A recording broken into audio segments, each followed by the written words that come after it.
ಓಂ ಗುರುರ್ಬ್ರಹ್ಮ ಗುರುರ್ವಿಷ್ಣು ಗುರುರ್ದೇವೋ ಮಹೇಶ್ವರಃ ಗುರುರ್ ಸಾಕ್ಷಾತ್ ಪರಂ ಬ್ರಹ್ಮ ತಸ್ಮೈ ಶ್ರೀ ಗುರವೇ ನಮಃ. ಸದಾಶಿವಸಮಾರಂಭಾಂ ಶಂಕರಾಚಾರ್ಯಮಧ್ಯಮಾಂ ಅಸ್ಮದಾಚಾರ್ಯಪರ್ಯಂತಾಂ ವಂದೇ ಗುರುಪರಂಪರಾಂ. ಸಹನಾ ಭವತು ಸಹನೋ ಭುನಕ್ತು ಸಹನಾ ಭವತು ಸಹನೋ ಭುನಕ್ತು ಸಹ ವೀರ್ಯಂ ಕರವಾವಹೈ ತೇಜಸ್ವಿನಾವಧೀತಮಸ್ತು ಮಾ ವಿದ್ವಿಷಾವಹೈ. ಓಂ ಶಾಂತಿ ಶಾಂತಿ ಶಾಂತಿ. ಓಂ. ಇವತ್ತು ಪೂಜ್ಯ ಶಂಕರ ಭಗವತ್ಪಾದಾಚಾರ್ಯರ ಜಯಂತ್ಯೋತ್ಸವ. ಕಂಚಿ ಮಹಾಪರಿವ ಜಯಂತೀನಾಂ ಜಯಂತಿ ಅಂತ ಹೇಳಿದ್ರು. ಎಲ್ಲ ಜಯಂತಿಗಿಂತ ಉತ್ತಮೋತ್ತಮವಾದ ಜಯಂತಿ ಯಾವುದು ಅಂದರೆ ಶಂಕರ ಭಗವತ್ಪಾದಾಚಾರ್ಯರ ಜಯಂತಿ. ರಾಮನವಮಿಯನ್ನು ಮಾಡ್ತೀವಿ, ಕೃಷ್ಣಾಷ್ಟಮಿಯನ್ನು ಮಾಡ್ತೀವಿ, ಹಲವಾರು ದೇವತೆಗಳ ಆರಾಧನೆಯನ್ನು ಮಾಡ್ತೀವಿ. ಆ ಎಲ್ಲ ಆರಾಧನೆಗೂ ಮೂಲ ಆರಾಧನೆ ಮಾಡಬೇಕಾಗೋದು ಇವತ್ತು ಶಂಕರಾಚಾರ್ಯರ ಜಯಂತಿ. ಇವತ್ತು ಆಚರಣೆ ಗುರುಗಳ ಆಚರಣೆ ಮಾಡದೆ ಬೇರೆ ದೇವತೆಗಳನ್ನೆಲ್ಲ ಮಾಡಿದ್ರೆ ಉಪಯೋಗ ಇಲ್ಲ. ಯಾಕಂದರೆ ಶಂಕರಾಚಾರ್ಯರು ಇಲ್ಲದೆ ಯಾವ ದೇವತೆಗಳೂ ಇಲ್ಲ. ಅದು ನಾವೆಲ್ಲರೂ ಮನಸ್ಸಿನಲ್ಲಿ ಇಟ್ಕೊಳ್ಬೇಕು. ಮಹಾತ್ಮರ ವರ್ಧಂತಿಯನ್ನು ಮಾಡ್ತೀವಿ, ಅವರ ಜಯಂತಿ ಆರಾಧನೆ ಎಲ್ಲ ಮಾಡ್ತೀವಿ. ಎಲ್ಲದಕ್ಕೂ ಮೂಲ ಕಾರಣ ಭಗವತ್ಪಾದರು, ಪರಮೇಶ್ವರ. ಅಂತಹ ಭಗವತ್ಪಾದರ ಜಯಂತಿಯಂದು ಬೆಳಗ್ಗೆ ಎಲ್ಲ ಪೂಜೆ ಮಾಡಿದ್ದಾಯಿತು. ನಿಮ್ಮನೆಲ್ಲೂ ಮಾಡ್ಕೊಂಡಿರ್ತೀರಾ ಅಂತ ಅಂದ್ಕೊಂಡಿರ್ತೀನಿ. ಯಥಾಶಕ್ತಿ ಒಂದು ಗ್ರಂಥವನ್ನು ನೋಡೋಣ. ಸ್ವರೂಪಾನುಸಂಧಾನ ಅಷ್ಟಕಂ. ಇವತ್ತು ನಾಳೆ ನಾಡಿದ್ದು ಅಂತ ಹೇಳಿದ್ದೀನಿ. ನಾಳೆಲೇ ಆಗಬಹುದು ಅಥವಾ ಒಂದು ದಿವಸ ಎಕ್ಸ್ಟ್ರಾ, ಹಾಗೆ ಒಂದು 3 ದಿವಸ ಅಂತ ಅಂದ್ಕೊಂಡಿದ್ದೆ. 2 ದಿವಸದಲ್ಲೂ ಆಗ್ಬೋದು, ಇಲ್ಲ 3 ದಿವಸದಲ್ಲೂ ಆಗ್ಬೋದು. ಸ್ವರೂಪಾನುಸಂಧಾನ ಅಷ್ಟಕಂ ಅನ್ನೋದು ಶಂಕರಾಚಾರ್ಯರು ರಚನೆ ಮಾಡಿರುವಂತಹ ಪ್ರಕರಣ ಗ್ರಂಥ, ಇಂಡಿಪೆಂಡೆಂಟ್ ವರ್ಕ್. ಈ ಪ್ರಕರಣ ಗ್ರಂಥದ ವೈಶಿಷ್ಟ್ಯ ಏನು ಅಂದರೆ ಇದು ನಿಧಿಧ್ಯಾಸನ ಪೂರ್ವಕವಾಗಿದೆ. ಶಂಕರಾಚಾರ್ಯರು ಹಲವಾರು ಗ್ರಂಥಗಳನ್ನು ರಚನೆ ಮಾಡಿ ಉಪನಿಷತ್ತಿಗೆ, ಬ್ರಹ್ಮಸೂತ್ರಕ್ಕೆ, ಭಗವದ್ಗೀತೆಗೆ ಭಾಷ್ಯವನ್ನು ಬರೆಯೋದಲ್ಲದೆ ಪ್ರತ್ಯೇಕವಾಗಿ ವೇದಾಂತದಲ್ಲಿ ಹೇಳಿರುವಂತಹ ವಿಚಾರವನ್ನು ಒಂದು ಟಾಪಿಕನ್ನು ತಗೊಂಡು ಅದು ದೀರ್ಘವಾಗಿ ನೋಡಿರುವಂತಹ ವಿಚಾರ ಏನಾಗಿದ್ದರೆ ಅದು ಪ್ರಕರಣ ಗ್ರಂಥದಲ್ಲಿ. ನಮಗೆ ಗೊತ್ತಿರುವ ಹಾಗೆ ವೇದಾಂತದಲ್ಲಿ 3 ಹಂತ: ಶ್ರವಣ, ಮನನ ಹಾಗೂ ನಿಧಿಧ್ಯಾಸನ. ಈ ಸ್ವರೂಪಾನುಸಂಧಾನ ಅಷ್ಟಕ ನಿಧಿಧ್ಯಾಸನವನ್ನು ಹೇಳುತ್ತೆ. ವೇದಾಂತಿಕ್ ಮೆಡಿಟೇಷನನ್ನು ತಿಳಿಸ್ಕೊಡುತ್ತೆ ನಮಗೆ. ಹೇಗೆ ಮಾಡಬೇಕು, ಆ ಥರ ಹೇಗೆ ಮಾಡಬೇಕು ಅಂದರೆ ಅದು ನೋಡೋಣ. ಮಾಡೋದೇನೂ ಇಲ್ಲ, ತಿಳಿಯೋದಷ್ಟೇ. ಇಲ್ಲಿ ಮಾಡೋದೆಲ್ಲ ಆಗೋಗಿರುತ್ತೆ. ಬೇರೆ ಸಾಧನೆಗಳಲ್ಲಿ ಮಾಡೋದು ಆಗೋಗಿರುತ್ತೆ, ಇಲ್ಲಿ ತಿಳಿಯೋದಷ್ಟೇ. ಅಷ್ಟಕ 8 ಶ್ಲೋಕಗಳಿದೆ. ಮನೀಷಾ ಪಂಚಕ 5 ಶ್ಲೋಕಗಳು, ಸಾಧನಾ ಪಂಚಕ, ಗಣೇಶ ಪಂಚರತ್ನ, ಆತ್ಮಷಟ್ಕಂ 6 ಶ್ಲೋಕಗಳು, ಉಪದೇಶ ಸಾಹಸ್ರಿ 1000 ಶ್ಲೋಕಗಳು, ಏಕಶ್ಲೋಕಿ 1 ಶ್ಲೋಕ, ದಶಶ್ಲೋಕಿ 10, ಶತಶ್ಲೋಕಿ 100, ಉಪದೇಶ ಸಾಹಸ್ರಿ 1000, ಸರ್ವ ವೇದಾಂತ ಸಿದ್ಧಾಂತ ಸಾರ ಸಂಗ್ರಹ. ಎಷ್ಟು ಬೇಕು? ವಿವೇಕ ಚೂಡಾಮಣಿ. ಬರೆದು ಕಾಗದ ಇಂಕು ಇತ್ತು ಅಂತ ಬರೆದು ಮುಗಿಸ್ಬಿಟ್ರು. ಅದು ಅಷ್ಟೂ ನಾವು ಓದೋಕ್ಕೆ ತಾಳ್ಮೆ ಇಲ್ಲ, ಏನೋ ಒಂಥರ ಬೇಜಾರು. ಆ ರೀತಿಯಾಗಿ ಶಂಕರಾಚಾರ್ಯರು ಸ್ವರೂಪಾನುಸಂಧಾನ ಅಷ್ಟಕಂ, ನಿಧಿಧ್ಯಾಸನ 8 ಶ್ಲೋಕಗಳು ತುಂಬ ಚೆನ್ನಾಗಿದೆ. 9ನೇದು ಫಲಶ್ರುತಿ. ಇಲ್ಲಿ ಅನುಸಂಧಾನ ಅಂತ ಹಾಕಿದ್ದಾರೆ. ಅನುಸಂಧಾನ, ಅನು ಅನ್ನೋದು ಉಪಸರ್ಗ, ಪ್ರಿಫಿಕ್ಸ್. ಯಾತಕ್ಕೆ? ಪ್ರಿಫಿಕ್ಸ್ ಆದರೂ ಆಗ್ಬೋದು, ಸಫಿಕ್ಸ್ ಆದರೂ ಆಗ್ಬೋದು. ಸ್ವರೂಪಕ್ಕೆ. ಇಲ್ಲಿ ಸ್ವರೂಪ ಅಂದರೆ ಸ್ವಭಾವ ಅಂತ ಅರ್ಥ. ಅದನ್ನು ಕನ್ನಡದಲ್ಲಿ ಹಾಕೊಂಡ್ರೆ ಸ್ವಭಾವ ಅನುಸಂಧಾನ ಅಷ್ಟಕಂ ಆಗುತ್ತೆ. ಅದು ಸರಿ ಬರಲ್ಲ. ಸಂಸ್ಕೃತದಲ್ಲಿ ಹಾಕೊಂಡ್ರೆ ಸರಿ ಬರೋದು. ಸ್ವರೂಪಾನುಸಂಧಾನ, ಸ್ವರೂಪ ಹಾಗೂ ಅನುಸಂಧಾನ 2 ಒಂದೇ. ನಾವು ಹೇಳೋದಿಲ್ವಾ, ಅವನ ಸ್ವಭಾವನೇ ಹಾಗೆ. ನನ್ನ ಮನೆಯವರು ಇದ್ದಾರಲ್ಲ, ಯಾವಾಗಲೂ ಕೋಪಿಷ್ಟ್ರು, ಹೀಗೆಲ್ಲ ಹಾಗೆ ಏನೋ ಹೇಳ್ತಿರ್ತಾರೆ. ಅವ್ರ ಸ್ವರೂಪನೇ ಹಾಗೆ ಅಂತ ಹೇಳಲ್ಲ, ಅವ್ರ ಸ್ವಭಾವನೇ ಹಾಗೆ ಅಂತ ಹೇಳ್ತೀವಿ ಅಲ್ವಾ. ಇವಳು ಯಾವಾಗಲೂ ಗಲಾಟೆ ಮಾಡ್ತಿರ್ತಾಳೆ, ಅದು ನೇಚರ್. ಆ ಥರ ನೇಚರಲ್ಲಿ ಹೇಳ್ತಿಲ್ಲ. ಅದನ್ನು ಹೇಳಕ್ಕೆ ಶಂಕರಾಚಾರ್ಯರು ಬೇಡ, ನಾವೇ ಬೇಕಾದ್ರೆ ಬರ್ಕೊಂಡ್ಬಿಡ್ಬೋದು ನಮ್ಮ ನೇಚರ್ ಏನು ಅಂತ. ಈ ಸ್ವ ಅಂದರೆ ನಾನು, ನನ್ನದು. ರೂಪ ಅಂದರೆ ಪ್ರಕೃತಿ, ನನ್ನ ಪ್ರಕೃತಿ, ನನ್ನ ಗುಣ ಏನಾಗಿದೆ ಅದನ್ನು 8 ಶ್ಲೋಕದಲ್ಲಿ ತಿಳಿಸಿದ್ದಾರೆ ಆಚಾರ್ಯರು. ಸ್ವರೂಪ ಅನುಸಂಧಾನ. ಅಂದರೆ ಮತ್ತೆ ಮತ್ತೆ ಮತ್ತೆ ಮತ್ತೆ ಅಂತ, ಮತ್ತೆ ಮತ್ತೆ ನಿನ್ನ ನಿಜ ಸ್ವರೂಪವನ್ನು ಮೆಲುಕು ಹಾಕ್ತಾನೆ ಇರು, ನೋಡ್ತಾನೆ ಇರು, ತಿಳಿದುಕೋ. DVG ಕಗ್ಗದಲ್ಲಿ ಹೇಳಬೇಕಂದ್ರೆ, ಘನತತ್ವವೊಂದಕ್ಕೆ ದಿನರಾತ್ರಿ ಮನಸೋತು, ನೆನೆಯ ದಿನ್ನೊಂದನ್ನೆಲ್ಲವ ನೀಡುತ್ತದರ ಅನುಸಂಧದಲ್ಲಿ, ಸ್ವರೂಪಾನುಸಂಧದಲ್ಲಿ ಜೀವ ಭಾರವನ್ನು ಮರೆಯುವುದು ಹನುಮಂತನ ಉಪದೇಶ ಮಂಕುತಿಮ್ಮ. ಘನತತ್ವ ಒಂದಕ್ಕೆ ಅರ್ಥ ಆಗುತ್ತೆ. ಆ ಘನತತ್ವ ಯಾವಿದೆಯೋ, ಪರಮಾತ್ಮ ತತ್ವ ಯಾವಿದೆಯೋ, ದಿನರಾತ್ರಿ ಮನಸೋತು, ನೆನೆಯ ದಿನ್ನೊಂದನ್ನೆಲ್ಲವ ನೀಡುತ್ತದರ, ಎಲ್ಲವನ್ನ ಸಂಸಾರದ ವಿಚಾರವನ್ನೆಲ್ಲ ಪಕ್ಕಕ್ಕೆ ಹಾಕಿ ಅನುಸಂಧಿಯಲ್ಲಿ, ಇಲ್ಲಿ ನಾವು ಸೇರಿಸ್ಕೊಳ್ಬೇಕು, ಸ್ವರೂಪಾನುಸಂಧಿಯಲ್ಲಿ ಜೀವ ಭಾರವನ್ನು ಮರೆಯುವುದು ಹನುಮಂತನ ಉಪದೇಶ ಮಂಕುತಿಮ್ಮ. ಇಲ್ಲಿ ಆ ಘನ ಅನ್ನೋದಕ್ಕೆ ಆತ್ಮತತ್ವ, ಹನುಮಂತನ ಕೇಸಲ್ಲಿ ಏನಾಗುತ್ತೆ ರಾಮತತ್ವ. ರಾಮ ಬೇರೆ ಅಲ್ಲ, ಹನುಮಂತ ಆತ್ಮ ಬೇರೆ ಅಲ್ಲ. ಅದು ಸುಬ್ರಹ್ಮಣ್ಯ ಭುಜಂಗ ಅಲ್ಲ, ಇದು ರಾಮಭುಜಂಗ ಪ್ರಯಾದ ಸ್ತೋತ್ರದಲ್ಲೂ ನೋಡಿದ್ವಿ. ರಾಮ ಅಂದ್ರೆ ಏನು? ಆತ್ಮ ಅಂತ ಹೆಸರು. The one who revels in his own higher identity is called Rama. ಸ್ವಯಂ ರಮಯತೆ ಅನ್ಯಾನ್ ರಮಯತಿ ಇತಿ ರಾಮ. ಅವನು ಸಂತೋಷವಾಗಿರ್ತಾನೆ, ಇನ್ನೊಬ್ಬರನ್ನು ಆತ್ಮತತ್ವದಲ್ಲಿ ಆ ರೀತಿಯಾಗಿ ಇರುವಂತಹ ಮಾಡ್ತಾರಲ್ಲ, ಅದಕ್ಕೆ ರಾಮ ಅಂತ ಹೆಸರು. ಆ ರೀತಿಯಾಗಿ ಆಚಾರ್ಯರು ಇಲ್ಲಿ ಸ್ವರೂಪಾನುಸಂಧಾನ ಅಷ್ಟಕಂ ನಿಧಿಧ್ಯಾಸನ ಗ್ರಂಥ. ನಾವು ವೇದಾಂತವನ್ನು ಶುರು ಮಾಡಬೇಕಂದ್ರೆ ಪ್ರತಿಯೊಬ್ಬರು ಒಂದು ರೀತಿಯಾಗಿ ಸಾಧನೆಯಿಂದ ಶುರು ಮಾಡಬೇಕು ಅಲ್ವಾ? ಅದ್ವೈತ ವೇದಾಂತ ಹೇಗೆ ನಮಗೆ ಶುರು ಆಗುತ್ತೆ? ಸಂಸಾರದಿಂದ ಶುರು ಆಗುತ್ತೆ. ಸಂಸಾರದಿಂದ ಮೋಕ್ಷಕ್ಕೆ ಕರ್ಕೊಂಡು ಹೋಗುತ್ತೆ ಅದ್ವೈತ ವೇದಾಂತ. ಈ ಸಂಸಾರ ಅನ್ನೋದು ಜೀವಭಾವ, ಮೋಕ್ಷ ಅನ್ನೋದು ಬ್ರಹ್ಮಭಾವ. ಜೀವಭಾವ ಅಜ್ಞಾನವಶಾತ್ ನಮಗೆ ಬಂದಿದೆ, ತಾತ್ಕಾಲಿಕ. ಮೋಕ್ಷ ಅನ್ನೋದು ನಮ್ಮ ಸ್ವರೂಪ, ಅದು ಶತಸಿದ್ಧ, ಯಾವಾಗಲೂ ಇರುತ್ತೆ. ಹಾಗೆ ಬರ್ತಾ ಇರಬೇಕಂದ್ರೆ ಅದೆಲ್ಲ ನೀವು ಸುಮಾರು ಜನಕ್ಕೆ ಗೊತ್ತಿದೆ, ಯಾಕಂದರೆ 7-8 ಉಪನಿಷತ್ ಕಲ್ತಿದ್ದೀರಾ. ಮತ್ತಿವಾಗ ಪೀಠಿಕೆ ಹಾಕ್ತಾ ಹೋದರೆ 3 ದಿವಸ ಅಲ್ಲ 30 ದಿವಸ ಆದರೂ ಮುಗಿಲ್ಲ. ಸೊ ಹಾಗೆ ಹೋಗ್ತಿದ್ದಾಗ ವೇದಾಂತಕ್ಕೆ ಬಂದಾಗ ಏನಾಗುತ್ತೆ, 3 ಹಂತದಲ್ಲಿ ನಾನು ಹೇಳಿದ ಶುರುವಿನಲ್ಲಿ ನಾವು ಈ ಅನುಸಂಧಾನವನ್ನು ಮಾಡಬೇಕು. 3 disciplines or 3 sadhanas required for Vedanta is ಶ್ರವಣ, ಮನನ, ನಿಧಿಧ್ಯಾಸನ. ಇದನ್ನೇ ಬೇರೆ ರೀತಿಯಾಗಿ ಹೇಳಬೇಕು ಅಂದರೆ ಜ್ಞಾನ ಯೋಗ್ಯತಾ ಪ್ರಾಪ್ತಿ, ಜ್ಞಾನ ಪ್ರಾಪ್ತಿ, ಜ್ಞಾನ ನಿಷ್ಠಾ ಪ್ರಾಪ್ತಿ. ಜ್ಞಾನ ಯೋಗ್ಯತಾ ಪ್ರಾಪ್ತಿ ಅನ್ನೋದು ಕರ್ಮಯೋಗ ಹಾಗೂ ಉಪಾಸನ ಯೋಗ. ಜ್ಞಾನವನ್ನು ಗಳಿಸಬೇಕು ನಾನು ಅಂತೀನಿ. ಏನು ಜ್ಞಾನ? ಫಿಸಿಕ್ಸು ಸೈನ್ಸು ಅಲ್ಲ, ಆತ್ಮಜ್ಞಾನವನ್ನು ನಾನು ಗಳಿಸಬೇಕು ಅಂದರೆ ಏನು ಮಾಡಬೇಕು? ಜ್ಞಾನ ಯೋಗ್ಯತೆ, ನನಗೆ ಆ ಕ್ವಾಲಿಫಿಕೇಶನ್ ಬರಬೇಕು. ಅದಕ್ಕೆ ಕರ್ಮಯೋಗ ಹಾಗೂ ಉಪಾಸನ ಯೋಗ, ಜ್ಞಾನ ಯೋಗ ಪ್ರಾಪ್ತಿ, ಇದು ಮೊದಲನೇ ಹಂತ. 2ನೇ ಹಂತ ಜ್ಞಾನ ಪ್ರಾಪ್ತಿ.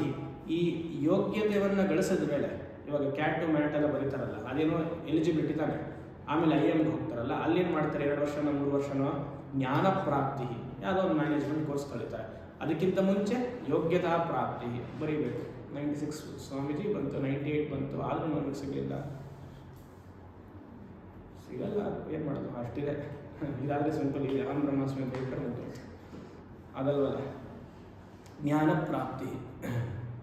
ಆಮೇಲೆ ಜ್ಞಾನ ನಿಷ್ಠಾ ಪ್ರಾಪ್ತಿ. ಈ ಜ್ಞಾನ ನಿಷ್ಠಾ ಅನ್ನೋದನ್ನೇ ವೇದಾಂತದಲ್ಲಿ ನಿಧಿಧ್ಯಾಸನ ಅಂತ ಹೇಳೋದು. Ever abiding in my true nature is ನಿಧಿಧ್ಯಾಸನ. ನಿಷ್ಠಾ, ವೆಲ್ ಅಬ್ಸಾರ್ವ್ಡ್. ಇದು 3 ಹಂತ. ಶ್ರವಣ, ಮನನ, ನಿಧಿಧ್ಯಾಸನ ಹೀಗೂ ಹಾಕೊಳ್ಬೋದು. ಕರ್ಮಯೋಗ, ಉಪಾಸನ ಯೋಗ, ಜ್ಞಾನ ಯೋಗ್ಯತಾ ಪ್ರಾಪ್ತಿ, ಶ್ರವಣ ಹಾಗೂ ಮನನ ಜ್ಞಾನ ಪ್ರಾಪ್ತಿ, ನಿಧಿಧ್ಯಾಸನ ಜ್ಞಾನ ನಿಷ್ಠಾ ಪ್ರಾಪ್ತಿ.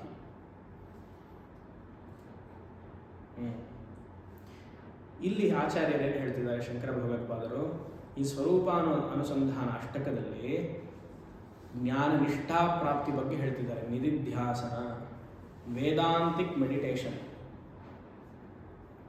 ನಾನು ಉಪನಿಷತ್ ಪಾಠವನ್ನೆಲ್ಲ ಮಾಡಿದಾಗ ಹೇಳಿದ್ದೀನಿ, ಉಪಾಸನೆ ಅನ್ನುವಂತಹ meditation, upasana is equal to meditation, ಅದು ಬೇರೆ.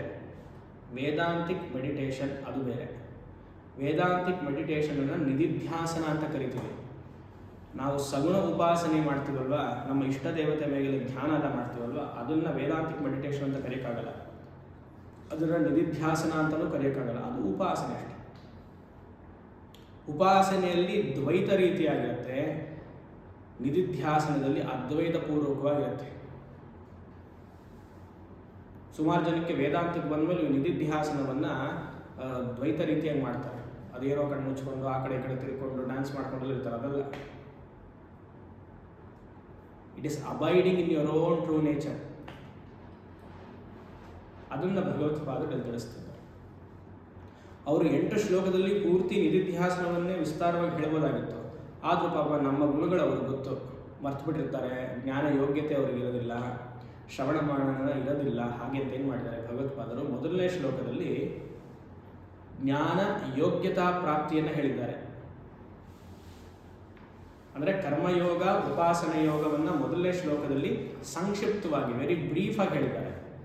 2ನೇ ಶ್ಲೋಕದಲ್ಲಿ ಜ್ಞಾನ ಪ್ರಾಪ್ತಿಯನ್ನು ಹೇಳಿದ್ದಾರೆ, ಶ್ರವಣ ಹಾಗೂ ಮನನವನ್ನು ಸಂಕ್ಷಿಪ್ತವಾಗಿ ಹೇಳಿದ್ದಾರೆ. 3ನೇ ಶ್ಲೋಕದಿಂದ 8ನೇ ಶ್ಲೋಕದವರೆಗೆ ನಿಧಿಧ್ಯಾಸನವನ್ನು ಹೇಳಿದ್ದಾರೆ. 9ನೇ ಶ್ಲೋಕದಲ್ಲಿ ಅವ್ರಿಗೆ ಸಾಕು ಅನಿಸ್ತು, ಫಲಶ್ರುತಿಯನ್ನು ಹೇಳಿ ಮುಂದಿನ ಗ್ರಂಥಕ್ಕೆ ಹೋದರು. ಹೀಗಿದೆ ಇದು ಸಂಕ್ಷಿಪ್ತವಾದ ಈ ಗ್ರಂಥಕ್ಕೆ ಬ್ಯಾಕ್ಗ್ರೌಂಡ್. ಈಗ ನೇರ ಆ ಶ್ಲೋಕಕ್ಕೆ ಪ್ರವೇಶ ಮಾಡಬಹುದು.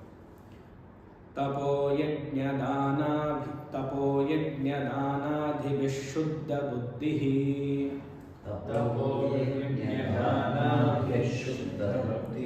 ವಿರಕ್ತೋ ನೃಪಾದೇಃ ಪದೇ ತುಚ್ಛ ಬುದ್ಧ್ಯಾ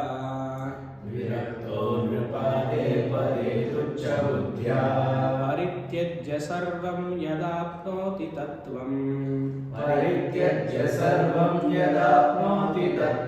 ಪರಬ್ರಹ್ಮ ನಿತ್ಯಂ ತದೇವಾಹಮಸ್ಮಿ ತಪೋಯಜ್ಞದಾನಾದಿಭಿಃ ಶುದ್ಧ ಬುದ್ಧಿಃ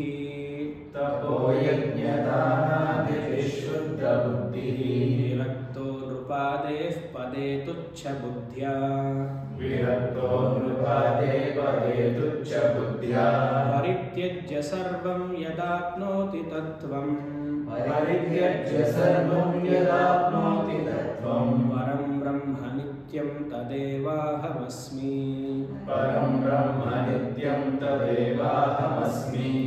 ಇದಕ್ಕೆ ಬೇರೆ ಟ್ಯೂನು ಹಾಕ್ತಾರೆ. ಸೊ ಮನಸ್ಸು ಹಾಗೆ ಶಾಂತವಾಗಬೇಕು, ನಿಧಿಧ್ಯಾಸನಕ್ಕೆ ಹೋಗಬೇಕು ಅಂತ.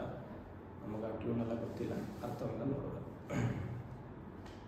ಮೊದಲನೇ ಶ್ಲೋಕ ಜ್ಞಾನ ಯೋಗ್ಯತಾ ಪ್ರಾಪ್ತಿ ಅಂತ ಹೇಳಿದೆ. ಸಾರಿ, ಜ್ಞಾನ ಯೋಗ್ಯತಾ ಪ್ರಾಪ್ತಿ, ಕ್ವಾಲಿಫಿಕೇಶನ್ಸ್. ಏನು ವೇದಾಂತ ಶಾಸ್ತ್ರ ಚಿಂತನೆಯನ್ನು ಮಾಡಬೇಕು ಅಂತ ಶುರು ಮಾಡಿದಾಗ, ವೇದಾಂತ ಶಾಸ್ತ್ರ ಚಿಂತನೆಯನ್ನು ಶುರು ಮಾಡಿದಾಗ ಮೊಟ್ಟ ಮೊದಲಿಗೆ ಮನಸ್ಸನ್ನು ಶುದ್ಧಿ ಮಾಡಿಕೊಳ್ಬೇಕು. ಯಾಕಂದರೆ ಪ್ರತಿಯೊಂದು ವಿಚಾರವನ್ನು ನಾವು ಕೇಳಿಸ್ಕೊಳ್ಬೇಕು. ಯಾವುದೇ ಲೌಕಿಕ ವಿದ್ಯೆ ಆಗಲಿ, ಪಾರಮಾರ್ಥಿಕ ವಿದ್ಯೆ ಆಗಲಿ, ಧರ್ಮಶಾಸ್ತ್ರವಾಗಲಿ, ಅಂದರೆ ನಮಗಿರುವಂತಹ ಒಂದೇ ಒಂದು ಉಪಕರಣ ಮನಸ್ಸು. ಆ ಮನಸ್ಸನ್ನು ಶುದ್ಧಿ ಮಾಡ್ಕೋ, ಆ ಯೋಗ್ಯತೆಯನ್ನು ಗಳಿಸ್ಕೋ ಅಂತ ಇಲ್ಲಿ ಆಚಾರ್ಯರು ಮೊದಲನೇ ಶ್ಲೋಕದಲ್ಲಿ ತಿಳಿಸ್ತಿದ್ದಾರೆ. ಆ ಯೋಗ್ಯತೆ ಹೇಗಿರುತ್ತೆ ಅಂದರೆ 3 ರೀತಿಯಾಗಿ ತೋರಿಸ್ತಾರೆ ಅವರಲ್ಲಿ.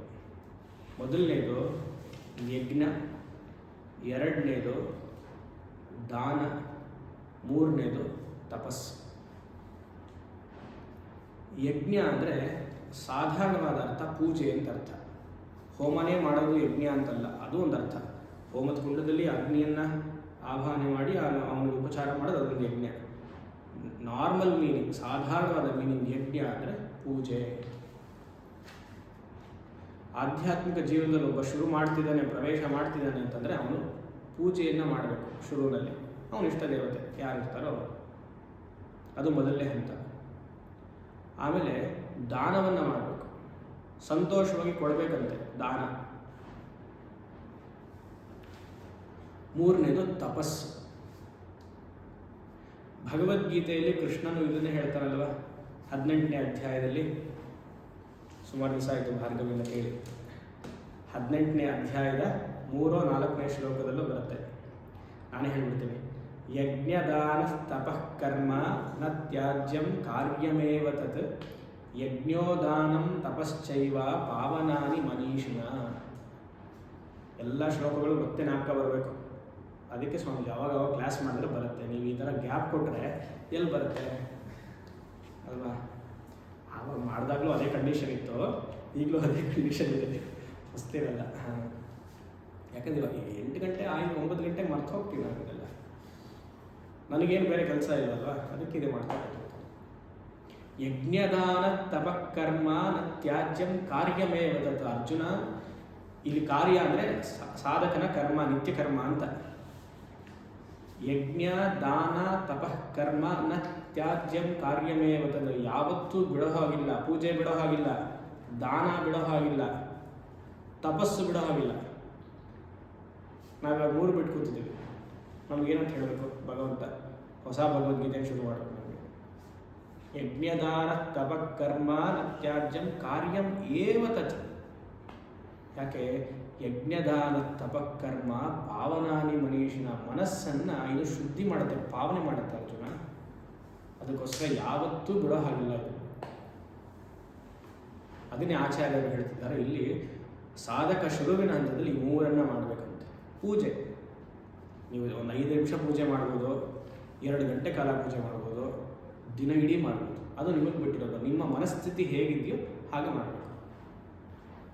ದೀಪ ಹಚ್ಚೋದ್ರಿಂದ ಅದೊಂದು ಪೂಜೆನೇ. ಭಗವಂತನಿಗೆ, ಇಷ್ಟ ದೇವತೆಗೆ ಒಂದು ದೀಪ ಹಚ್ಚೋದು ಪೂಜೆ, ಹೂವು ಹಾಕೋದು ಪೂಜೆ, ಅಷ್ಟೋತ್ತರ ಶತನಾಮಾವಳಿ ಹೇಳೋದು ಪೂಜೆ, ದೊಡ್ಡ ದೊಡ್ಡ ಯಾಗವನ್ನು ಮಾಡೋದು ಪೂಜೆ. ಬಿಡಬಾರ್ದು. ಯಾಕೆ? ಶುದ್ಧ ಬುದ್ಧಿ, ಮೊದಲನೇ ಸಾಲು ಕೊನೆ 2 ಪದ. ಮನಸ್ಸು ಪೂಜೆಯಿಂದ ಶುದ್ಧಿ ಆಗುತ್ತಂತೆ. ಮತ್ತು ದಾನ 2ನೇದು. ಕೊಡಬೇಕು, ಸಂತೋಷವಾಗಿ ಕೊಡಬೇಕು. ಕೊಟ್ಟೆ ಹೀಗಾಗಿರೋದು ಅಂತ ಹೇಳುವಾಗ ಕೊಡಬೇಕು. ನಾವು ಕೊಟ್ಟೆ ಹೀಗಾಗಿರೋದು ಸ್ವಾಮಿ ಅಂತ ಎಷ್ಟು ಕೊಡ್ತೀರೋ ಅಷ್ಟು ಒಳ್ಳೆಯದು. ಸಂತೋಷವಾಗಿ ಕೊಡಬೇಕು. ಮೊನ್ನೆ ಅಕ್ಷಯ ತೃತೀಯಾಗೆ ಸುವರ್ಣವನ್ನು ಕೊಡಬೇಕು ಅಂತ ಹೇಳ್ತಾರೆ. ಅಯ್ಯೋ, ಕೊಡೋದಿಲ್ಲ, ತೊಗೊಳಕ್ಕೆ ಆಗಿಲ್ಲ, ಕೊಟ್ಟರೆ ತಾನು ತೊಗೊಳ್ಳೋದು ಅಂತ ಬರೋದು ಮೊನ್ನೆ. ಹಾಗಿರುವಾಗ ಕೊಡಬೇಕು. ಏನೂ ಆಗಲಿಲ್ವ, ಕೊನೆಗೆ ಅನ್ನದಾನ ಆದರೂ ಮಾಡಿ. ಅಕ್ಷಯ ತೃತೀಯ ಅದು ಆಗಲಿಲ್ವ, ನಿಮಗೆ ನೀವೇ ಜಪ ಮಾಡ್ಕೊಳ್ಳಿ 108 ಸತಿ. ನನ್ನ ಮನಸ್ಸು ಸರಿ ಇರಲಿ, ನನ್ನ ದೇಹ ಸರಿ ಇರಲಿ. ಏನು ಅಕ್ಷಯ ತೃತೀಯಾಗ ಆ ಥರ ಎಲ್ಲ ನಮಗೆ ಸಂಕಲ್ಪ ಮಾಡಿಕೊಂಡ್ರೆ ಒಳ್ಳೆಯದು ಅಂತ ಧರ್ಮಶಾಸ್ತ್ರ ಹೇಳುತ್ತೆ. ಲಕ್ಷ್ಮಿ ಹುಟ್ಟಿದ ದಿವಸ, ಕುಚೇಲನಿಗೆ ಇದು ಮಾಡಿದ ದಿವಸ, ಆಮೇಲೆ ಅಕ್ಷಯ ಪಾತ್ರ ಕೊಟ್ಟಿದ್ದ ದಿವಸ, ಮಹಾಭಾರತ ಬರೆದಿದ್ದ ದಿವಸ, ಗಂಗಾ ಶಿವನಿಂದ ಕೆಳಗಡೆ ಭೂಮಿಗೆ ಬಂದಿದ್ದ ದಿವಸ, ಪರಶುರಾಮ ಹುಟ್ಟಿದ ದಿವಸ, ಶಂಕರಾಚಾರ್ಯರು ಕನಕದಾರ ಸ್ತೋತ್ರ ಬರೆದಿದ್ದ ದಿವಸ, ವ್ಯಾಸರು ವೇದವನ್ನು ವಿಭಜನೆ ಮಾಡಿದ ದಿವಸ, ಎಷ್ಟಿದೆ ಅಕ್ಷಯ ತೃತೀಯ ದಿವಸ. ಎಲ್ಲವೂ ಅಕ್ಷಯವಾಗಲಿ ಅಂತ ನಾವು ಪಾಪ ಜಾಯ್ ಅಲಕಾಸೆ ನೋಡ್ತಿರ್ತೀವಿ ಅಲ್ವಾ? ಕೊಡಬೇಕು. ಅಕ್ಷಯ ತೃತೀಯ ಕೊಟ್ಟು ಸಂತೋಷ ಪಡುವುದು. ಏನು ಮಾಡೋಕ್ಕಾಗಲಿಲ್ವಾ? ಅಟ್ಲೀಸ್ಟ್ ನಗಬೇಕು. ನಗುತ್ತಾ ಬಾಳ್ತಾರಲ್ಲ ಮನ್ಕೋತಿಲ್ವ? ನಗ್ತಾ ಏನೋ ಮುಖದ ಮೇಲೆ ಇಷ್ಟು ಎಣ್ಣೆ ಮುಖ ಇರುತ್ತೆ ಎಲ್ಲರೂ, ಏನೋ ಅವರೇ ಇಟ್ಕೊಂಡ್ಬಿಟ್ಟಿದಾರೆಲ್ಲ ಅಂತ. ನಗ್ತಾ ಫ್ರೀ ಪ್ರಪಂಚಕ್ಕೆ ಹಾಗೆ ಬಂದ್ವಿ, ಹಾಗೆ ಹೋಗಿ ಏನು ಇಟ್ಕೊಳ್ತೀವಿ? ಅಟ್ಲೀಸ್ಟ್ ನಕ್ಕಿದ್ರೆ ಇನ್ನೊಬ್ರು ನಗ್ತಾರೆ, ಅದೊಂದು ದಾನ ಆಯಿತು. ಶಾಸ್ತ್ರ ಹೇಳಿಲ್ಲ, ನಾ ಹೇಳ್ತೀನಿ. ಯಾಕಂದ್ರೆ ಶಾಸ್ತ್ರ ಹೇಳಿದ್ರೆ ನಾವು ಮಾಡಲ್ಲ, ಅಟ್ಲೀಸ್ಟ್ ಇದನ್ನಾದರೂ ಮಾಡೋಣ ಅಂತ. ಪೂಜೆ, ದಾನ, ತಪಸ್ಸನ್ನೋದು ಅದು ಸರಳವಾದ, ಅಂದರೆ ತುಂಬ ಈಸಿಯಾಗಿ ಯೂಸ್ ಮಾಡಿದ್ದಾರೆ ಎಲ್ಲ ಕಡೆ. ತುಂಬ ಯಾವುದೇ ಸ್ಪಿರಿಚುವಲ್ ಡಿಸಿಪ್ಲಿನ್ನ ತಪಸ್ಸು ಅಂತ ಕಡಿಬೋದು. ಇವಾಗ ದಾನ ಮಾಡೋದು ತಪಸ್ಸು, ಮಾಡ್ತಾನೇ ಇರ್ತಾರೆ ಅಲ್ವಾ? ಪೂಜೆ ಮಾಡ್ತಾನೆ ಇರೋದು ತಪಸ್ಸು. ಯಾಕಂದ್ರೆ ಕೂತ್ಕೊಳ್ಬೇಕಲ್ಲ ಅಷ್ಟೊತ್ತು, ಅರ್ಧ ಗಂಟೆ 2 ಗಂಟೆ ಕಾಲ ಕೂತ್ಕೊಳ್ಬೇಕು. ದೇವರಿಗೆ ಆಹ್ವಾನೆಯನ್ನು ಮಾಡಿ ಅದನ್ನು ಆ ಕಡೆ ಈ ಕಡೆ ಜರುಗಿಸ್ಬಾರ್ದು ಅಂತ. ಪಾಪ ಪೂಜೆ ಮಾಡೋರು ಈ ಕಾಲ ಆ ಕಡೆ, ಆ ಕಾಲ ಈ ಕಡೆ, ಹೀಗೆಲ್ಲ ತೆಗೆದುಬಿಟ್ಟಿರ್ತಾರೆ. ಆಮೇಲೆ ಮಂಗಳಾರತಿ ಆಗೋ ಸಮಯದಲ್ಲಿ ಆ ಕಡೆ ತೆಗೆದಿರ್ತಾರೆ, ದೇವರು ಇರುತ್ತೆ ನೋಡಿ, ಭಾಳ ಕಷ್ಟ. ಏನೋ ಕೊಡು, 3 ಮಾಡಬೇಕು. ಎಲ್ಲ ಏನು ಹೇಳ್ತಿದ್ದಾರೆ, ಶುದ್ಧ ಬುದ್ಧಿ makes the mind very pure, thoroughly pure. ಈ ವೇದಾಂತ ಬರೋಕ್ಕಿಂತ ಮುಂಚೆ ಶುರು ಮಾಡಬೇಕು. ಇದೆಲ್ಲ ಅರ್ಥ ಆಗಲ್ಲ ಸ್ವಾಮಿ ನಮಗೆ, ಮತ್ತು ವೇದಾಂತಕ್ಕೆ ಬರೋಕ್ಕಾಗಲ್ಲ. ಹಾಗಾದ್ರೆ ಏನು ಮಾಡೋದು? ಮತ್ತೆ ಮರು ಜನ್ಮ. ಹೀಗೆ ಮಾಡ್ತಾ ಇದ್ದೀವಿ ನಾವು. ಶೇರಿಂಗ್ ಇಸ್ ಕೇರಿಂಗ್ ಅಂತಾರಲ್ಲ ಹಾಗೆ. ಆದರೆ ಇಲ್ಲಿ ತಪಸ್ಸಂತ ಹೇಳಿರೋದು ಧ್ಯಾನ. ಇಲ್ಲಿ ಯಾಕೆ ಯೋಗ್ಯತಾ ಪ್ರಾಪ್ತಿ ಅಂತ ಹೇಳಿದೆ? ಯಜ್ಞ ಹಾಗೂ ದಾನ ಕರ್ಮಯೋಗವನ್ನು ಸೂಚಿಸುತ್ತೆ, ತಪಸ್ಸು ಧ್ಯಾನವನ್ನು ಸೂಚಿಸುತ್ತೆ. ಅಂದರೆ ಉಪಾಸನೆಯನ್ನು ಹೇಳುತ್ತೆ ನಮಗೆ. ಎನಿ ಡಿಸಿಪ್ಲಿನ್ ಇಸ್ ತಪಸ್ ಅಂತ ಹೇಳಿದೆ. ಪ್ರತ್ಯೇಕವಾಗಿ ಇಲ್ಲಿ ನಮ್ಮ ಇಷ್ಟ ದೇವತೆಯ ಸಗುಣ ಧ್ಯಾನವನ್ನು ಇಲ್ಲಿ ತಪಸ್ಸು ಅಂತ ಕರೆದಿದ್ದಾರೆ. ಒಂದು 15 ನಿಮಿಷ 20 ನಿಮಿಷ ನಮ್ಮ ಇಷ್ಟ ದೇವತೆ ಯಾರಿದೆಯೋ ಅದರ ಧ್ಯಾನ ಶ್ಲೋಕವನ್ನು ಹೇಳಿ ಒಂದೊಂದೇ ಸಾಲನ್ನು ಹೇಳ್ತಾ ಮನಸ್ಸಿನಲ್ಲಿ ಮೆಲುಕಾಗ್ತಾ ಬರಬೇಕು. ಆ ಥರ ಮಾಡಿದಾಗ ಮನಸ್ಸು ಎಕ್ಸ್ಪ್ಯಾಂಡ್ ಆಗುತ್ತೆ ಅಂತ ಹಿರಿಯರು ಹೇಳ್ತಾರೆ, ಋಷಿಗಳು ಹೇಳ್ತಾರೆ. ಅದನ್ನು ಮಾಡಬೇಕು. ಹೊಸತೇನೂ ಹೇಳ್ತಿಲ್ಲ, ಉಪನಿಷತ್ತನ್ನು ಹೇಳಿರೋದು ಹಲವಾರು ಪ್ರಕರಣ ಗ್ರಂಥದಲ್ಲಿ ಮಾಡಿರುವಂಥದ್ದೇ ಮತ್ತೆ ರಿಪೀಟ್ ಮಾಡ್ತಾ ಇದ್ದೀನಿ, ಯಾಕಂದರೆ ಶ್ಲೋಕನೂ ಹಾಗೆ ಇದೆ. ಎಲ್ಲ ಮಾಡ್ತಾ ಬರಬೇಕು.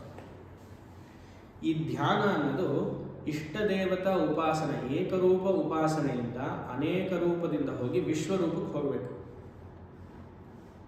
ನನ್ನ ದೇವತೆಯೇ ಶ್ರೇಷ್ಠ ಅಂತ ಅನ್ನಿಸ್ಬೇಕು ಒಬ್ಬ ಸಾಧಕನಿಗೆ ಶುರುವಿನಲ್ಲಿ. ಇವಾಗ ಮಕ್ಕಳಿಗೆ, ಚಿಕ್ಕ ಮಕ್ಕಳಿಗೆ ಆಟ ಸಾಮಾನು ಕೊಟ್ಟರೆ, ಈ ಪಕ್ಕದ ಮನೆ ಮಗನೂ ಬರ್ತಾನೆ, ಅವನೊಂದು ಹುಲಿ ಇಟ್ಕೊಂಡಿರ್ತಾನೆ, ಇವನು ಒಂದು ಹುಲಿನೋ ಚಿರತೆನೋ ಇಟ್ಕೊಂಡಿರ್ತಾನೆ, ಇವನು ನೊಂದು ಅಂತ ಅನ್ಕೊಳ್ಳಲ್ವ? ಹಾಗೆ ಸಾಧಕನು ಫಸ್ಟ್ ಶುರುವಿನಲ್ಲಿ ಸಾಧನೆ ಮಾಡುವ ನನ್ನ ಇಷ್ಟ ದೇವತೆ, ಅವನು ಗ್ರೇಟ್, ಶಿವನೇ ಗ್ರೇಟ್, ಕೃಷ್ಣ ಗ್ರೇಟ್, ಅವನವ್ರು ಗ್ರೇಟ್, ಹಾಗಿರಬೇಕು. ಅದು ಸ್ವಲ್ಪ ಆಯಿತು ಅಂತ ಬಂದಿದ ತಕ್ಷಣ ಸ್ವಲ್ಪ ಸಡಿಲ ಮಾಡಿಕೊಡ್ಬೇಕು. ಅನೇಕ ರೂಪ ಈಶ್ವರ ಸಾಧನೆ. ನನ್ನ ಕೃಷ್ಣವನ್ನು ಎಲ್ಲರ ದೇವತೆಯಲ್ಲಿಯೂ ನೋಡ್ತೀನಿ ಅಂತ ಆಗಬೇಕು. ನನ್ನ ಕೃಷ್ಣವನ್ನು ಶಿವನಲ್ಲಿ ನೋಡ್ತೀನಿ, ನನ್ನ ಇಷ್ಟ ದೇವತೆ ಆಗಿರುವಂಥ ಕೃಷ್ಣವನ್ನು ಅಮ್ಮನವರಲ್ಲಿ ನೋಡ್ತೀನಿ, ಎಲ್ಲರಲ್ಲೂ ಬರಬೇಕು. ಅದೆಲ್ಲ ಆದಮೇಲೆ ವಿಶ್ವರೂಪ ಆಗಬೇಕು, ಇನ್ನೂ ಬ್ರಾಡ್ ಆಗಬೇಕು ಮನಸ್ಸು. ಆ ಥರ ಆಗ್ತಿದೆ ಅಂದರೆ ನೀವು ಮಾಡ್ತಿರುವಂತಹ ಬಾಲ ಸಾಧನೆ ಸರಿಗಿದೆ ಅಂತ. ನಾನು ಇವತ್ತು ಶುರು ಮಾಡಿದೆ ಸ್ವಾಮಿ, ಕೃಷ್ಣನ ಉಪಾಸನೆನೋ ಅಮ್ಮನವ್ರ ಉಪಾಸನೆನೋ ಮಾಡಿದೆ, ಇವತ್ತು 40 ವರ್ಷ ಆದಮೇಲೆ ಅದಲ್ಲೇ ಇದ್ದೀನಿ ಅಂದರೆ ಮುಗೀತು ಕತೆ. At the age of 40 also my ಇಷ್ಟ ದೇವಸ is Krishna, I get so connected to him. Gone case. 40 years ಅದೇ ಮಾಡ್ತಿದ್ದಾರೆ ಅಂದರೆ 40 ವರ್ಷದವರೆಗೂ LKG ಓದ್ತಿದ್ರೆ ನಿಮ್ಮ ಮಗನ್ನ ನೀವು ಪ್ರೋಗ್ರೆಸಿವ್ ಅಂತ ಹೇಳ್ತೀರಾ, ಫೇಲ್ ಅಂತ ಹೇಳ್ತೀರಾ? ಅದು ಲೌಕಿಕ ಸ್ವಾಮಿ, ಇದು ಅಧ್ಯಾತ್ಮ. ಹಾಗೆ ಮಾಡಿನೇ ಬಿಟ್ಬಿಟ್ಟಿದ್ದೀವಿ ನಾವೆಲ್ಲ. ಅಲ್ಲ, 60 ವಯಸ್ಸಾದ್ಮೇಲೆ ಶುರು ಮಾಡೋದು ಬೇರೆ, ಅದು ಬೇರೆ, ಅದು ಡಿಫ್ರೆಂಟ್ ಕ್ಯಾಟಗರಿ. ಅದು ನಮ್ಮ ಇಷ್ಟಲ್ಲಿ ಸೇರ್ಸೋಕ್ಕಾಗಲ್ಲ. ಸಪೋಸ್ ಚಿಕ್ಕ ವಯಸ್ಸಲ್ಲಿ ಸೇರಿಸಿದ್ರೆ ಕಮಿಟ್ಮೆಂಟ್ ಎಲ್ಲ ಮುಗಿಸ್ಕೊಂಡು ನಾನು ಮಾಡ್ತೀನಿ ಅಂದರೆ ಭಗವಂತ ಕೊಡ್ತಾನೆ ಇನ್ನೊಂದು ಜನ್ಮ ನನಗೆ, ಇನ್ನು ಮತ್ತೆ ಕೊಡ್ತಾನೆ ಕಮಿಟ್ಮೆಂಟ್. ಅದು 100 ವರ್ಷಕ್ಕೂ ಮಾಡೋಕ್ಕಾಗಲ್ಲ ನೆಕ್ಸ್ಟ್ ಜನ್ಮದಲ್ಲಿ.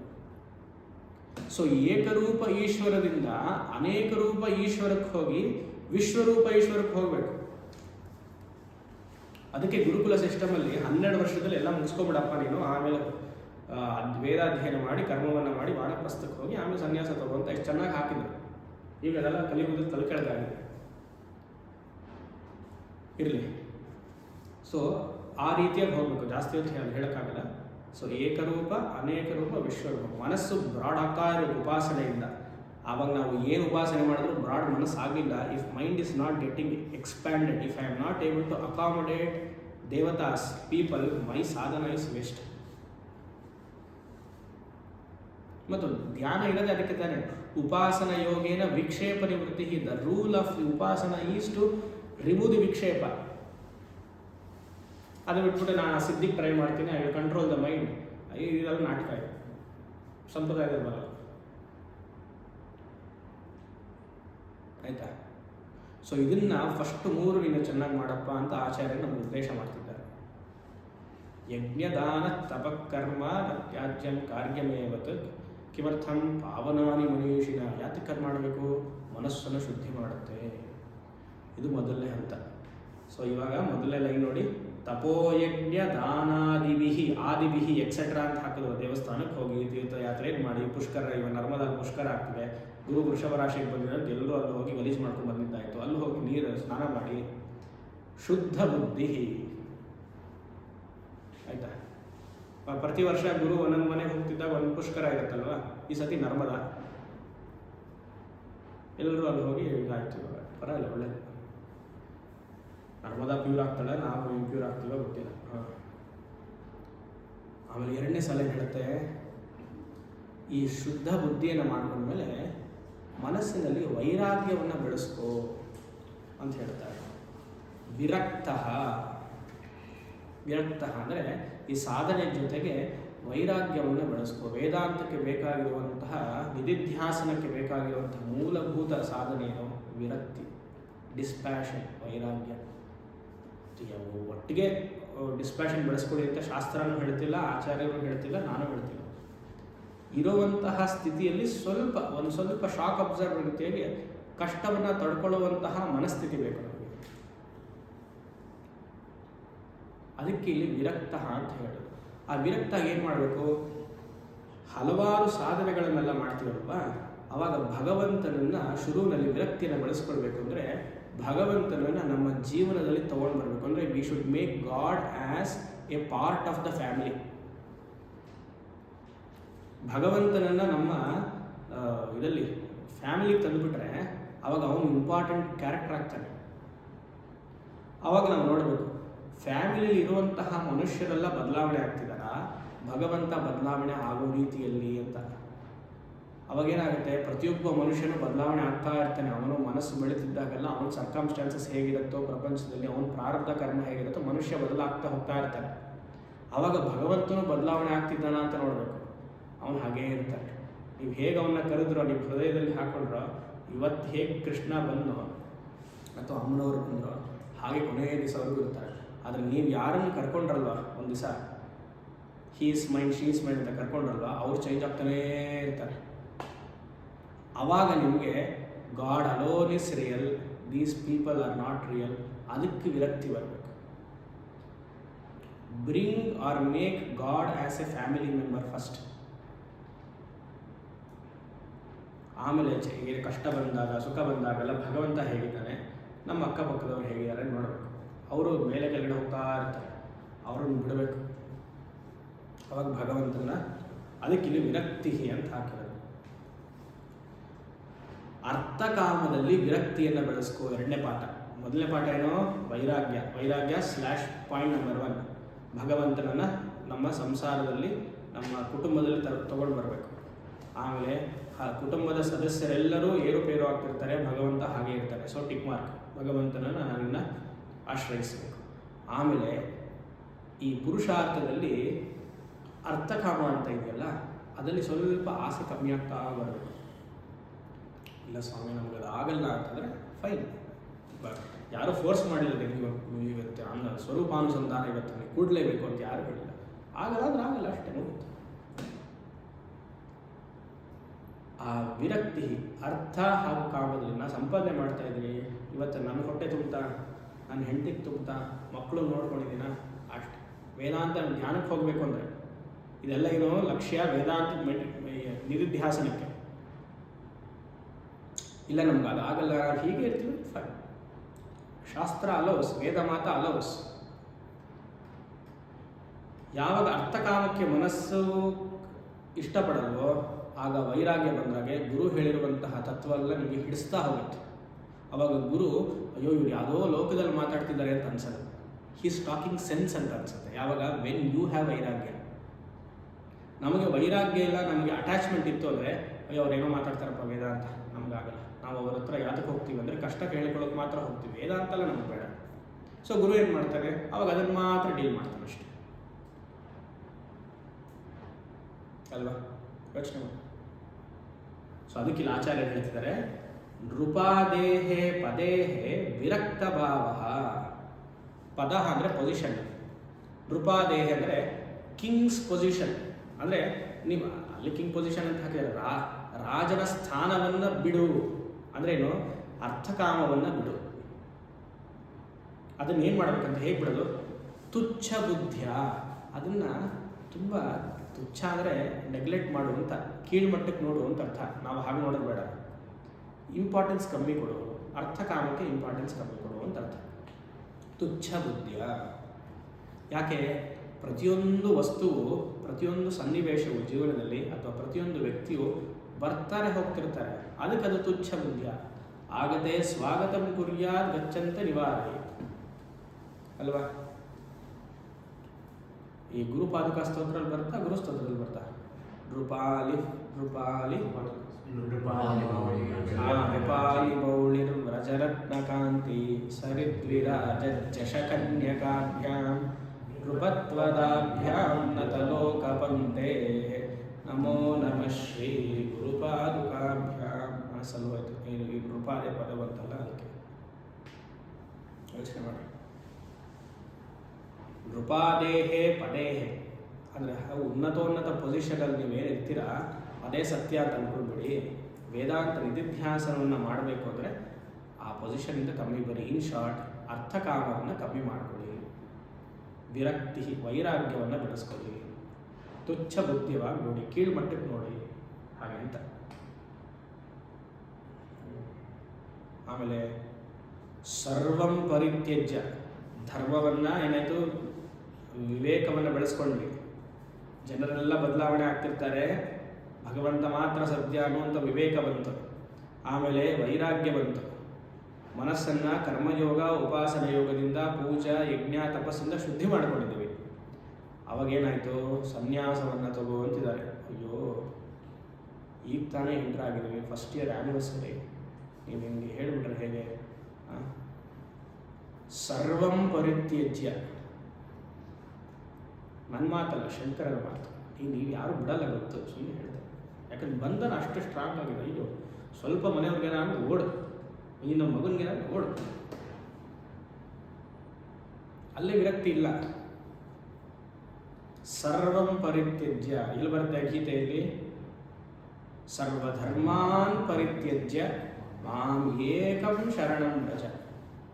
ಅಲ್ಲಿ ಮಾಂ ಏಕಂ ಅನ್ನೋದಕ್ಕೆ ಆತ್ಮತತ್ವ ಅಂತ ಆದಿಶಂಕರಾಚಾರ್ಯರು, ರಾಮಾನುಜರು ಕೃಷ್ಣ, ಇಲ್ಲಿ ವಾಸುದೇವ. ಅವರ ಬುದ್ಧಿ ತಕ್ಕಕ್ಕೆ ಭಾಷೆಯನ್ನು ಬರೆದಿದ್ದಾರೆ. ಸರ್ವಂ ಪರಿತ್ಯಜ್ಯ ಯದಾಪ್ನೋತಿ ತತ್ವಂ, ತತ್ವಂ ಯದಾಪ್ನೋತಿ, ಬ್ರಹ್ಮತತ್ವವನ್ನು ನೀನು ಗಳಿಸು. ಆಪ್ನೋತಿ ತೈತರಿಯ, ಆಪ್ನೋತಿ ಸ್ವಾರಾಜ್ಯಂ ಆಪ್ನೋತಿ ಮನಸಸ್ಪತಿಂ ವಾಕ್ಪತಿಶ್ಚಕ್ಷುಷ್ಪತಿ ಬೋಲಿ ಶ್ರೋತ್ರಪತಿ ವಿಜ್ಞಾನಪತಿ. ಅದೆಲ್ಲ ಆಪ್ನೋತಿ ತತ್ ಬ್ರಹ್ಮತತ್ವಂ ಆಪ್ನೋತಿ. ಈ ರೀತಿಯಾಗಿ ಕರ್ಮಯೋಗ, ಉಪಾಸನ ಯೋಗ, ಆಮೇಲೆ ವಿವೇಕ ವೈರಾಗ್ಯವನ್ನು ಬೆಳೆಸ್ಕೊಂಡ್ಮೇಲೆ ಆ ಬ್ರಹ್ಮತತ್ವ ಏನು ಅಂತ ಇಷ್ಟ ಬರುತ್ತೆ ನಮಗೆ. ಆವಾಗ ಅದರ ಕಡೆ ಹೋಗೋಕ್ಕೆ ಶುರು ಮಾಡ್ತೀವಿ. ಆಪ್ನೋತಿ ತತ್ವಂ ಪರಂ ಬ್ರಹ್ಮ ನಿತ್ಯಂ ತದೇವಾಹಮಸ್ಮಿ. ಇದನ್ನು ಶುರು ನಾನು ಹೇಳಬೇಕಾಗಿತ್ತು, ಯಾಕಂದರೆ ಈ ಸಾಲು ಎಲ್ಲ ಶ್ಲೋಕದಲ್ಲೂ 8 ಶ್ಲೋಕದವರೆಗೂ ಕಾಮನ್ ಆಗಿದೆ, ಬರ್ತಾನೆ ರಿಪೀಟ್ ಆಗ್ತಾನೆ ಇರುತ್ತೆ. ಏನದು? ಅಹಂ ನಿತ್ಯಂ ಪರಂ ಬ್ರಹ್ಮ ಏವ ಅಸ್ಮಿ ತದೇವಾಹಮಸ್ಮಿ.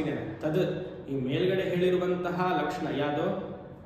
ಯದಾಪ್ನೋತಿ ತತ್ವಂ, ಆ ಬ್ರಹ್ಮತತ್ವವನ್ನು ನೀನು ಪಡೆಯುವಂಥ ನಾವು, ಅದ್ಯಾವುದು? ನೆಕ್ಸ್ಟ್ ಶ್ಲೋಕದಲ್ಲಿ ಬರುತ್ತೆ. ಅದು ಪೂರ್ತಿ ಆನಂದ ಸ್ವರೂಪವಾಗಿದ್ದೀನಿ. ಬ್ರಹ್ಮ ಅಂದರೆ ಏನು? ಉಪನಿಷತ್ತೆಲ್ಲ ನೋಡಿದೀವಲ್ಲ, ಸತ್ ಬ್ರಹ್ಮ, ಚಿತ್ ಬ್ರಹ್ಮ, ಆನಂದ ಬ್ರಹ್ಮ, ಪೂರ್ಣ ಆನಂದ ಬ್ರಹ್ಮ. ಅಹಮೇವ ಅಸ್ಮಿ, ಅಹಮಸ್ಮಿ, ಅಹಂ ಸಚ್ಚಿದಾನಂದ ಪೂರ್ಣ ಬ್ರಹ್ಮ ಅಸ್ಮಿ. ಅಹಂ ಸತ್ತಸ್ಮಿ ಒಪ್ಕೊಳ್ತೀರಿ ಎಲ್ಲರೂ, ಯಾಕಂದರೆ ನಾನು ಸದ್ರೂಪವಾಗಿದ್ದೀನಿ. ಅಹಂ ಚಿತ್ತಸ್ಮಿನೂ ಒಪ್ಕೊಳ್ತೀವಿ, ಯಾಕಂದರೆ ಅರಿವಿನ ರೂಪದಲ್ಲಿದ್ದೀನಿ. ಅಹಂ ಆನಂದೋಸ್ಮಿ, ಅಹಂ ಸದಾ ಆನಂದೋಸ್ಮಿ ಅಂತ ಹೇಳಬೇಕಾದ್ರೆ ಎಲ್ಲೋ ತಕರಾರು, ಮನಸ್ಸು ಪೂರ್ತಿ ಅದು ಒಪ್ಪಿಗೆ ಹೇಳಲ್ಲ. ಅಯ್ಯೋ, ಅಹಂ ಆನಂದೋಸ್ಮಿ ಹೇಗೆ ಹೇಳೋದು ಸ್ವಾಮಿ? ಅಪ್ಪಪ್ಪು ಆನಂದೋಸ್ಮಿ, ಅವಾಗವಾಗ ಆನಂದೋಸ್ಮಿ. ಬೆಳಗ್ಗೆ ಆನಂದೋಸ್ಮಿ, ಮಧ್ಯಾಹ್ನ ದುಃಖೋಸ್ಮಿ, ರಾತ್ರಿ ತಿಂಡಿ ಚೆನ್ನಾಗಿದ್ರೆ ಆನಂದೋಸ್ಮಿ, ರಾತ್ರಿ ಮಲ್ಕೊಳ್ಳೋಕ್ಕಿಂತ ಮುಂಚೆ ಗಲಾಟೆ ಮಾಡಿದ್ರೆ ಆನಂದೋಸ್ಮಿ, ಗಲಾಟೆ ಮಾಡಿದ್ರೆ ದುಃಖೋಸ್ಮಿ, ಅಪ್ಪಪ್ಪೋಸ್ಮಿ ಅಲ್ವಾ? ಇದು ನಮ್ಮ ಮನೆ ಬರ. ಉಪನಿಷತ್ ಹೇಳ್ತಿದೆ ಸದಾ ಅಹಂ ಪೂರ್ಣ ಆನಂದ ಬ್ರಹ್ಮ ಏವ ಅಸ್ಮಿ. ಯೋಚನೆ ಮಾಡಿ. ಅದನ್ನ ತತ್ವಂ ಆಪ್ನೋತಿ. ಆಪ್ನೋತಿ ಎಲ್ಲಿ ಬಂದಿತ್ತು? ಆತ್ಮದ ನಿರ್ವಚನದಲ್ಲಿ ಬಂದಿತ್ತು. ಯದಾಪ್ನೋತಿ ಯದಾದತ್ತೆ ಹೆಚ್ಚಾತಿ ವಿಷಯಾನಿ. ಜ್ಞಾಪಕ ಇದೆಯಾ? ಬರಬೇಕು, ಮರ್ತೋಗುತ್ತೆ. ಮುಂಡಕ ಉಪನಿಷತ್ತಲ್ಲಿ ಹೇಳಿದ್ದೆ, ಕಠ ಉಪನಿಷತ್ತಲ್ಲಿ ಹೇಳಿದ್ದೆ. ಆದರೂ ನಾವೇನೋ ಹೊಸದಾಗೇನೋ ಸ್ವಾಮಿ ಏನೋ ಹೊಸದಾಗಿ ಹೇಳ್ತಿದ್ದಾರಪ್ಪ ಅಂತ ಈಗ ನೋಡ್ತೀವಿ. ಏನಿಲ್ಲ, ಇಲ್ಲದೆ 5 ವರ್ಷದಿಂದ ಏನು ಹೇಳ್ತಿದ್ರು ಅದನ್ನೇ ಟೇಪ್ ರೆಕಾರ್ಡ್. ಅಪೂರ್ಣ ಬ್ರಹ್ಮ ಅಹಮೇವ ಅಸ್ಮಿ. ಸೊ ಜ್ಞಾನ ಯೋಗ್ಯತಾ ಪ್ರಾಪ್ತಿ, ಜ್ಞಾನ ಯೋಗ್ಯತಾ ಪ್ರಾಪ್ತಿಯನ್ನು ಮೊದಲನೇ ಶ್ಲೋಕದಲ್ಲಿ ತಿಳಿಸ್ತಿದ್ದಾರೆ. ಎರಡನೇ ಶ್ಲೋಕವನ್ನು ನೋಡುವ. ಎರಡನೇ ಶ್ಲೋಕದಲ್ಲಿ ಜ್ಞಾನ ಪ್ರಾಪ್ತಿಯನ್ನು ತಿಳಿಸ್ತಾರೆ. ಶ್ರವಣ ಹಾಗೂ ಮನನವನ್ನು ಹೇಗೆ ಮಾಡೋದು ಅಂತ ತಿಳಿಸ್ತಾರೆ. ದಯಾಳುಂ ಗುರುಂ ಬ್ರಹ್ಮನಿಷ್ಠಂ ಪ್ರಶಾಂತಂ. ದಯಾಳುಂ ಗುರುಂ ಬ್ರಹ್ಮನಿಷ್ಠಂ ಪ್ರಶಾಂತಂ. ಸಮಾರಾಧ್ಯ ಭಕ್ತ್ಯಾ ವಿಚಾರ್ಯ ಸ್ವರೂಪಂ. ಸಮಾರಾಧ್ಯ ಭಕ್ತ್ಯಾ ವಿಚಾರ್ಯ ಸ್ವರೂಪಂ. ಯದಾಪ್ನೋತಿ ತತ್ವಂ ನಿದಿಧ್ಯಾಸ ವಿದ್ವಾನ್. ಯದಾಪ್ನೋತಿ ತತ್ವಂ ನಿದಿಧ್ಯಾಸ ವಿದ್ವಾನ್. ಪರಂ ಬ್ರಹ್ಮ ನಿತ್ಯಂ ತದೇವಾಹಮಸ್ಮಿ. ಪರಂ ಬ್ರಹ್ಮ ನಿತ್ಯಂ ತದೇವಾಹಮಸ್ಮಿ. ದಯಾಳುಂ ಗುರುಂ ಬ್ರಹ್ಮನಿಷ್ಠಂ ಪ್ರಶಾಂತಂ. ದಯಾಳುಂ ಗುರುಂ ಬ್ರಹ್ಮನಿಷ್ಠಂ ಪ್ರಶಾಂತಂ. ಬ್ರಹ್ಮನಿಷ್ಠಂ ನಿಷ್ಠಂ ಪ್ರಶಾಂತಂ. ಸಮಾರಾಧ್ಯ ಭಕ್ತ್ಯಾ ವಿಚಾರ್ಯ ಸ್ವರೂಪಂ. ಸಮಾರಾಧ್ಯ ಭಕ್ತ್ಯಾ ವಿಚಾರ್ಯ ಸ್ವರೂಪಂ. ಯದಾಪ್ನೋತಿ ತತ್ವಂ ನಿದಿಧ್ಯಾಸ ವಿದ್ವಾನ್. ಯದಾಪ್ನೋತಿ ತತ್ವಂ ನಿದಿಧ್ಯಾಸ ವಿದ್ವಾನ್. ಪರಂ ಬ್ರಹ್ಮ ನಿತ್ಯಂ ತದೇವಾಹಮಸ್ಮಿ. ಪರಂ ಬ್ರಹ್ಮ ನಿತ್ಯಂ ತದೇವಾಹಮಸ್ಮಿ. ತುಂಬ ಚೆನ್ನಾಗಿದೆ ನೋಡಿ. ಶ್ರವಣ ಹಾಗೂ ಮನನವನ್ನ, ಜ್ಞಾನವನ್ನ ಗುರುಮುಖೇನ ಮಾಡಬೇಕಂತೆ. ದಯಾಳುಂ ಗುರುಂ, ಆ ಗುರುಮುಖೇನ ಶ್ರವಣ ಹಾಗೂ ಮನನವನ್ನು ಮಾಡಬೇಕು. ಪುಸ್ತಕ ಓದ್ತೀನಿ ಆಯಿತಾ. ಮೊನ್ನೆ ಒಬ್ಬರು ಮೆಸೇಜ್ ಮಾಡಿದ್ರು ನೋಡಿ, US ಇಂದ ಇಮೇಲ್ ಮಾಡಿ. ತುಂಬ ಒಳ್ಳೆ ಇದು ಹೇಳಿದ್ರು. ಸ್ವಾಮೀಜಿ ಯಾರೋ ಮೂಲಕ ನಮ್ಮ ಓಂಕಾರದಿಂದ ಗುರುಗಳಿದ್ರಲ್ಲ, ಮೊನ್ನೆ ಆರಾಧನೆ ಆಯಿತು. ಅವರಲ್ಲಿ ಸಿಕ್ಕಿದಾಗ US ಅಲ್ಲಿದ್ದಾರೆ ಪಾಪ. ಪಾಪ ಇರಲಿಲ್ಲ, US ಅಲ್ಲಿದ್ದಾರೆ. ಆಮೇಲೆ US ಪಾಪ ಅಲ್ಲಿರೋರಿಗೆ ಪಾಪ ಅಲ್ಲಿ ಪುಣ್ಯಾತ್ಮರೇ. ಇವಾಗ ಗುರುಗಳಿಲ್ಲ, ನೀವು ಪಾಠ ಮಾಡಿ ಹಾಗೆಲ್ಲ ಅಂತಂದರು. ನನಗೆ ಯೂಟ್ಯೂಬ್ ನೋಡಿ ಪಾಠವನ್ನು ಕಲಿಯೋಕ್ಕೆ ಇಷ್ಟ ಇಲ್ಲ. ಸುಮಾರು ಜನ ಮಾತಾಡ್ತಿದ್ದಾರೆ ಯೂಟ್ಯೂಬಲ್ಲಿ. ಇದು ಆಮೇಲೆ ಅಪ್ಲೋಡ್ ಆಗುತ್ತೆ, ಅದು ಬೇರೆ ವಿಚಾರ. ಅಟ್ಲೀಸ್ಟ್ ಕೇಳಿಸ್ಕೊಳ್ತಿದ್ದಾರೆ. ಸಂಪ್ರದಾಯವಾಗಿ ಹೇಳೋದೇ ಇಲ್ಲ, ಏನೋ ಹೇಳ್ತಾರೆ. ನಾವೆಲ್ಲ ಸಂಪ್ರದಾಯದಲ್ಲಿ ಕಲ್ತು ಅಭ್ಯಾಸ ಆಗಿಬಿಟ್ಟಿದೆ. ಯಾವುದನ್ನು ಕೇಳೋದು ಯಾವುದನ್ನು ಬಿಡೋದು ನಮ್ಗೆ ಗೊತ್ತಾಗ್ತಿಲ್ಲ. ಹಾಗೆ ಸರಿ ಪಾಠ ಮಾಡ್ತೀವಿ, ಇವಾಗ ಅಲ್ಲಿ ಬೇರೆ ಶುರು ಮಾಡಬೇಕಾ? ಅದು ನಾನು ಹೇಳಿದೆ, ಅದನ್ನು ಆನ್ಲೈನಲ್ಲೇ ಮಾಡಬೇಕು ಅಲ್ವಾ? ಅದೊಂದು ಗುರುಮುಖೇನ ಅದು ಕಲಿಬೇಕು. ವೇದಾಂತ ಶ್ರವಣ ಮನನವನ್ನು ಗುರುಮುಖೇನ ಶರೀರವಾಗಿ ಇಲ್ಲಿ ಬಂದು ಕಲಿಬೇಕು, ಇಲ್ಲ ಆಗಲ್ಲ. ಬಟ್ ಅಟ್ಲೀಸ್ಟ್ ಅವಾಗ ಕಾಲಕ್ಕೆ ತಕ್ಕಾಗಿರ್ಬೇಕು. ಇಲ್ಲೇ ಬಂದು ಇದು ಮಾಡಿದ್ರು ಕಷ್ಟ ಆಗಲ್ಲ, ನಮಗೂ ಉಸಿರಾಡೋಕ್ಕಾಗಲ್ಲ. ಬಟ್ ಎಲ್ಲ ಅಟ್ಲೀಸ್ಟ್ ಯಾವಾಗ ಒಂದು ಗ್ರಂಥ ಆದರೂ, ವರ್ಷಕ್ಕೆ ಒಂದು ಪ್ರಕರಣ ಗ್ರಂಥ ಆದರೂ ಗುರು ಹತ್ರ ಹೋಗಿ ಒಂದು ಗ್ರಂಥವನ್ನು ಮುಗಿಸ್ಕೊಂಡು. ಹಾಗೆ ನಾನು ನಮ್ಮ ಗುರುಗಳ ಹತ್ರ ಮಾಡಿದ್ದೆ. ಇದ್ದಿದ್ದು ಬೆಂಗಳೂರಲ್ಲಿ ಇಬ್ಬರು ಗುರುಗಳು, ಒಂದು ಮಧುರೈ, ಇನ್ನೊಬ್ರು ಚೆನ್ನೈಲಿ. ವರ್ಷಕ್ಕೆ ಒಂದೊಂದೇ ಗ್ರಂಥವನ್ನು ಮಾಡಿ 10-12 ವರ್ಷ ಆದಮೇಲೆ ಅವ್ರು ಪೂರ್ತಿ ಮುಗಿಸ್ದೆ. ಹಾಗೆ ಒಂದು ಗ್ರಂಥ. ಈ ವರ್ಷ ನಾನು ಗುರುಮುಖೇನ ಸಾಧನಾ ಪಂಚಕಂ ಕಲಿತೀನಿ. ಮುಂದಿನ ವರ್ಷ ಮನೀಷಾ ಪಂಚಕಂ ಕಲಿತೀನಿ. ಇದು ಸ್ವರೂಪ ಅನುಸಂಧಾನ ಅಷ್ಟಕಂ ಕಲಿತೀನಿ. ಆ ಗುರುಮುಖೇನ ಕಲಿತರೆ ಅದೃಷ್ಟ ಶಕ್ತಿ ತುಂಬ ಇದೆ. ಆನ್ಲೈನಲ್ಲಿ ಕಲಿತರೆ ಅದೃಷ್ಟ ಎಲ್ಲ ಲ್ಯಾಪ್ಟಾಪ್ ಹೋಗುತ್ತೆ. ಜೋಕ್ ಮಾಡ್ತಾ ಇದ್ದೀನಿ, ಸರಿ ಆಯಿತಾ? ಪ್ರಶ್ನೆ ಮಾಡಿ. ಅದು ಹಾಗೆ ಮಾಡಬೇಕು, ಇರಬೇಕು. ಗುರುವಿಂದ ಕಲಿಯೋದು ಬಹಳ ಇಂಪಾರ್ಟೆಂಟ್. ನಾವೇ ಪುಸ್ತಕ ಓದ್ತೀವಿ, ಕ್ಲಾರಿಫಿಕೇಷನ್ಸ್ಗೆ ಯೂಟ್ಯೂಬ್ ನೋಡ್ತೀವಿ, ಅದೆಲ್ಲ ಹೆಲ್ಪ್ ಆಗ್ಬೋದು. ಅದು ಯಾವಾಗ ಗೊತ್ತಾ, ಗುರು ಜೊತೆ ಕಲ್ತ ಮೇಲೆ ಏನಾದ್ರು ಡೌಟ್ ಇದ್ರೆ, ಕೆಲವು ಸಾಲಲ್ಲೆಲ್ಲ ಡೌಟ್ ಇದ್ರೆ ಅವಾಗ ನಮ್ಗೆ ಅದು ಹೆಲ್ಪ್ ಆಗ್ಬೋದು. ಮೂಲ ಅದೇ ತೊಗೊಂಡ್ಬಿಟ್ರೆ ಅದಕ್ಕೆ ಇಲ್ಲಿ ಹೇಳ್ತಾರೆ ಗುರು ವೆರಿ ಇಂಪಾರ್ಟೆಂಟ್. ಗುರು ಅನ್ನುವಂತಹ ತತ್ವ ಇದೆಯಲ್ಲ, ಅದಕ್ಕೆ ಶಂಕರರು ಗುರು ಅಂತ ಏನು ಹೇಳ್ತಾರೆ ಇದರಲ್ಲಿ ಪ್ರಶ್ನೋತ್ತರ ರತ್ನಮಾಲಿಕೆಯಲ್ಲಿ ಮಾಡಿದೀವಲ್ಲ, ಅದು ಅರ್ಧಕ್ಕೆ ನಿಲ್ಲಿಸಿದ್ದೀನಿ, ಮುಂದುವರಿಬೇಕು. ಕೋ ಗುರು, ಯಾರಪ್ಪ ಗುರು? ಅಧಿಕ ತತ್ವ ಶಿಷ್ಯಹಿತಾಯ ಉದ್ಯತ ಸತತಂ. ಅಧಿಕ ತತ್ವ ಇದೆಲ್ಲ ಮಾಡಿದ್ದೀನಿ, ಜ್ಞಾಪಕ ಇದೆಯಾ? ಪ್ರಶ್ನೋತ್ತರ ಔಟ್. ನಮಗೆ ರಾಗದ್ವೇಷಗಳೇ ಮನಸ್ಸಲ್ಲಿ, ಒಂದು ವಾಕ್ಯ ಜ್ಞಾಪಕ ಇರಲ್ಲ. ಕೋ ಗುರು ಅಧಿಕ ತತ್ವ, ತತ್ವ ಯದಾಪ್ನೋತಿ ತತ್ವ, ಈ ಬ್ರಹ್ಮ ತತ್ವವನ್ನು ಅವನು ಪೂರ್ತಿ ತಿಳಿದಿರಬೇಕು. ಅಧಿಕ ಅಂದರೆ ಶ್ರೋತ್ರಿಯ ಬ್ರಹ್ಮನಿಷ್ಠ ಅಂತ ಅರ್ಥ ಅಲ್ಲ. ಅಧಿಕ ತತ್ವ ಅಷ್ಟೇ ಅಲ್ಲ, ಶಿಷ್ಯ ಹಿತಾಯ, ಶಿಷ್ಯನಿಗೆ ಯಾವುದು ಒಳ್ಳೆಯದು ಅಂತ ಗುರು ಪರಿಗಣಿಸಬೇಕು. ಒಬ್ಬ ಶಿಷ್ಯ ಬರ್ತಾನೆ, ಅವನು ನನಗೆ ಜ್ಞಾನೋಪದೇಶ ಮಾಡಿ ಅಂತ ಕೇಳಿದ ತಕ್ಷಣ ಇವತ್ತು ಬಾ ಮಾಂಡುಕ್ಯ ಉಪನಿಷತ್ ತಗೋಣ ಅಂದರೆ ಮುಗಿತು, ಅವನ ಸಮಾಧಿನೇ ನೆಕ್ಸ್ಟ್ ದಿವಸ. ಹಾಗಾಗಬಾರ್ದು. ಅವನ ಮನಸ್ಸು, ಅವನ ಮೆಚುರಿಟಿ ನೋಡಿಕೊಂಡು ಅವನ ಧರ್ಮಾನುಷ್ಠಾನ ಆಗಿದ್ದಾನ, ಅವನಿಗೆ ಧರ್ಮದಲ್ಲಿ ಶ್ರದ್ಧೆ ಇದೆಯಾ, ಅಥವಾ ಧರ್ಮ ಆಚರಣೆಗೆ ಹೇಳಬೇಕಾ, ಅಥವಾ ಧರ್ಮ ಆಚರಣೆ ಮಾಡಿದ್ದಾನೆ ಇವಾಗ ಉಪಾಸನೆ ಹೇಳಿ ಮಂತ್ರೋಪದೇಶ ಮಾಡಿ ಅವರಿಗೆ ಜಪ ಮಾಡು ಅಂತ ಹೇಳಬೇಕಾ, ಇದೆರಡು ಹೋದ ಜನ್ಮದಲ್ಲೇ ಮಾಡಿದರೆ ಅಥವಾ ಇನ್ನೊಬ್ಬರು ಗುರು ಹತ್ರ ಮಾಡಿದರೆ ಈಗ ಶ್ರವಣವನ್ನು ಶುರು ಮಾಡ್ಬೋದಾ ಅವರಿಗೆ? ಎಲ್ಲ ಆಗಿದ್ರೆ ಮನವನ್ನು ಮಾಡು ಅಂತ ಹೇಳ್ಬೋದು. ಇಲ್ಲ ಸಾಕಪ್ಪ ನೀವು 3 ಜನ್ಮದಿಂದ ಮಾಡಿದರೆ ನಿಧಿಧ್ಯಾಸನವನ್ನು ಮಾಡು ಅಂತ ಹೇಳು. ಗುರು ಹತ್ರ ಹೋಗಿ ವಿಚಾರ ಮಾಡಬೇಕು, ಕೇಳಬೇಕು, ನಮ್ಮ ಮನಸ್ಥಿತಿಯನ್ನು ಹೇಳಬೇಕು. ಕೋ ಗುರು, ಯಾರಪ್ಪ ಗುರು? ಅಧಿಕ ತತ್ವ ಶಿಷ್ಯಹಿತಾಯ ಉದ್ಯತ ಸತತಂ, ಸತತಂ ಉದ್ಯತಃ, ever showing an interest to teach the right candidate. ಯಾರು ವೇದಾಂತಕ್ಕೆ ಬಂದು ನಾನು ತಿಳಿಬೇಕು, ಅಯ್ಯೋ ನನ್ನ ಮನಸ್ಸಿದೆ ರೀ ಪರವಾಗಿಲ್ಲ, ಸಂಸಾರ ವಿಚಾರ ಇದ್ದಿದ್ದೆ, ವೇದಾಂತವನ್ನು ತಿಳಿಬೇಕು, ಉಪಾಸನೆಯನ್ನು ಮಾಡಬೇಕು, ಕರ್ಮಯೋಗನ ಆ ರೀತಿಯಾಗಿ ಯಾರು ಹೇಳ್ಕೊಡಿ ಅಂತ ತಾನಾಗಿ ಒಬ್ಬ ಶಿಷ್ಯ ಬರ್ತಾನೋ ಅದಲ್ಲಿ ಇಂಟ್ರೆಸ್ಟ್ ಇರಬೇಕು ಅವನಿಗೆ. ಯೋಚನೆ ಮಾಡಿ, ನಮ್ಮ ಗುರುನಾಥರಿಗೆ ಓಂಕಾರಾನಂದರಿಗೆ ಸನ್ಯಾಸ ಕೊಟ್ಟಿದ್ದು ಸ್ವಾಮಿ ಚಿದ್ಭವಾನಂದರು. ರಾಮಕೃಷ್ಣ ಮಿಷನ್ಗೆ ಸಂಬಂಧಪಟ್ಟಿರುವಂತಹ ವ್ಯಕ್ತಿಯವರು. ಅವರ ಹೋದರು ಸನ್ಯಾಸರು. ನಾನಿದು ಹಿಂದಿನ ಕ್ಲಾಸಲ್ಲಿ ಹೇಳಿದ್ದೀನಿ ಅವತ್ತೆ ಹಲವಾರು ಬೇರೆ. ಸ್ವಾಮಿ ನಿಮ್ಮ ಹತ್ರ ನಾನು ಬಂದಿದ್ದು ಪಾಠವನ್ನು ಕಲಿಯೋಕ್ಕೆ ಅವರು, ಪಾಠವನ್ನು ಕಲಿಯೋಕ್ಕೆ ಅವರು. ರಾಮಕೃಷ್ಣ ಮಿಷನ್ನಲ್ಲಿ ಪಾಠವನ್ನು ನೋಡ್ತಾರೆ, but more it is a service organisation. ಪಾಠ ಸ್ವಲ್ಪ ಹಿಂದೆ, ಆಮೇಲೆ ಅಲ್ಲಿ ಸೇವೆ ಮಾಡಬೇಕು, ಅದು ಕರ್ಮಯೋಗ ಜಾಸ್ತಿ ಇರ್ಬೋದು, ಅದು ನಡೆಯುತ್ತೆ. ಬಟ್ ರಾಮಕೃಷ್ಣರು ವಿವೇಕಾನಂದರು ಆ ಥರ ಕಾನ್ಸೆಪ್ಟ್ ಇಟ್ಕೊಂಡಿದ್ದಾರೆ, ಜಾಸ್ತಿ ಸೇವೆ ಮಾಡಬೇಕು ಅಂತ. ಒಳ್ಳೆಯದು. ಇವರು ಅವನು ಹೋಗಿ ಕೇಳಿದಾಗ ನಾನು ಪಾಠ ಮಾಡೋಕ್ಕಾಗಲ್ಲ, ನಾನು ದಕ್ಷಿಣಾಮೂರ್ತಿ ಆಗಿಬಿಟ್ಟಿದ್ದೀನಿ ಅಂತ. ಇದು ಹೇಳಿದ್ದೀನಿ ಜ್ಞಾಪಕ ಇದೆಯಾ? ಐ ಹ್ಯಾವ್ ಬಿಕಮ್ ಎ ಮೌನ ದಕ್ಷಿಣಾಮೂರ್ತಿ. ನಾನು ಮೌನ ದಕ್ಷಿಣಾಮೂರ್ತಿ ಆಗಿದ್ದು, ನಿಮಗೆ ಪಾಠ ಮಾಡೋಕ್ಕಾಗಲ್ಲ, ಆದರೆ ಮಾತಾಡುವಂಥ ದಕ್ಷಿಣಾಮೂರ್ತಿ ಅಂತ ಕಳಿಸ್ಕೊಡ್ತೀನಿ, ನಿಮಗೆ ಭಗವಂತನ ಆಶೀರ್ವಾದ ಮಾಡಿದ್ದು ಪ್ರಾರ್ಥನೆ ಮಾಡ್ತೀನಿ, ನನಗೆ ಸಿಗ್ತಾರೆ ಅಂತ. ಆಮೇಲೆ ಅವರು ಪರಮಾರ್ಥನಿಗೆ ಸಿಕ್ಕಿದ್ದು. ಅವ್ರ ಹತ್ರ 8 ವರ್ಷ ಕಲಿತರು. ಗುರುವಿನ ಅದು ನೋಡಿ ಆಶೀರ್ವಾದ ಮಾಡಿದ್ರೆ ಅವ್ರಿಗೆ ಸಿಕ್ಕಿದ್ರೆ. ಸೊ ಗುರು ಪಾಠವನ್ನೇ ಹೇಳಬೇಕು, ಅವನಿಗೆ ಅದು ಗುರು ಅಂತ ಹೆಸರು. ಶಿಷ್ಯಹಿತಾಯ ಉದ್ಯತ ಸತತಂ. ಶತಶ್ಲೋಕಿಯಲ್ಲೂ ಶಂಕರರು ಹೇಳ್ತಾರೆ, ಗುರು ಅನ್ನುವಂತಹ ತತ್ವ ಅಲೌಕಿಕ ಅಂತ ಹೇಳ್ತಾರೆ. ಅಲೌಕಿಕ ಅಂದರೆ ಬಿಯಾಂಡ್ ಸೆನ್ಸ್ ಪರ್ಸೆಪ್ಷನ್. ನಮಗೆ ಅಲೌಕಿಕ ಅನ್ನುವಂತಹ ಪದ ಎಲ್ಲಿ ಕೇಳಿರ್ತೀವಿ? ಪುಣ್ಯ ವಿಚಾರದಲ್ಲಿ ಕೇಳಿರ್ತೀವಿ, ಪಾಪದಲ್ಲಿ ಕೇಳಿರ್ತೀವಿ, ಕರ್ಮದಲ್ಲಿ ಕೇಳಿರ್ತೀವಿ. ಪ್ರಾರಬ್ಧ ಕರ್ಮದಲ್ಲಿ ಅಲೌಕಿಕ. ನೀವು ಪುಣ್ಯ ತೋರಿಸಿ ಅಂದರೆ ತೋರ್ಸೋಕ್ಕಾಗತ್ತಾ? ನನಗೊಂದು 100 ಗ್ರಾಮ್ ಪುಣ್ಯ ಕೊಡಿಪ್ಪ ಅಂದರೆ ಏನು ಕೊಡೋಕ್ಕೆ ಸಾಧ್ಯ?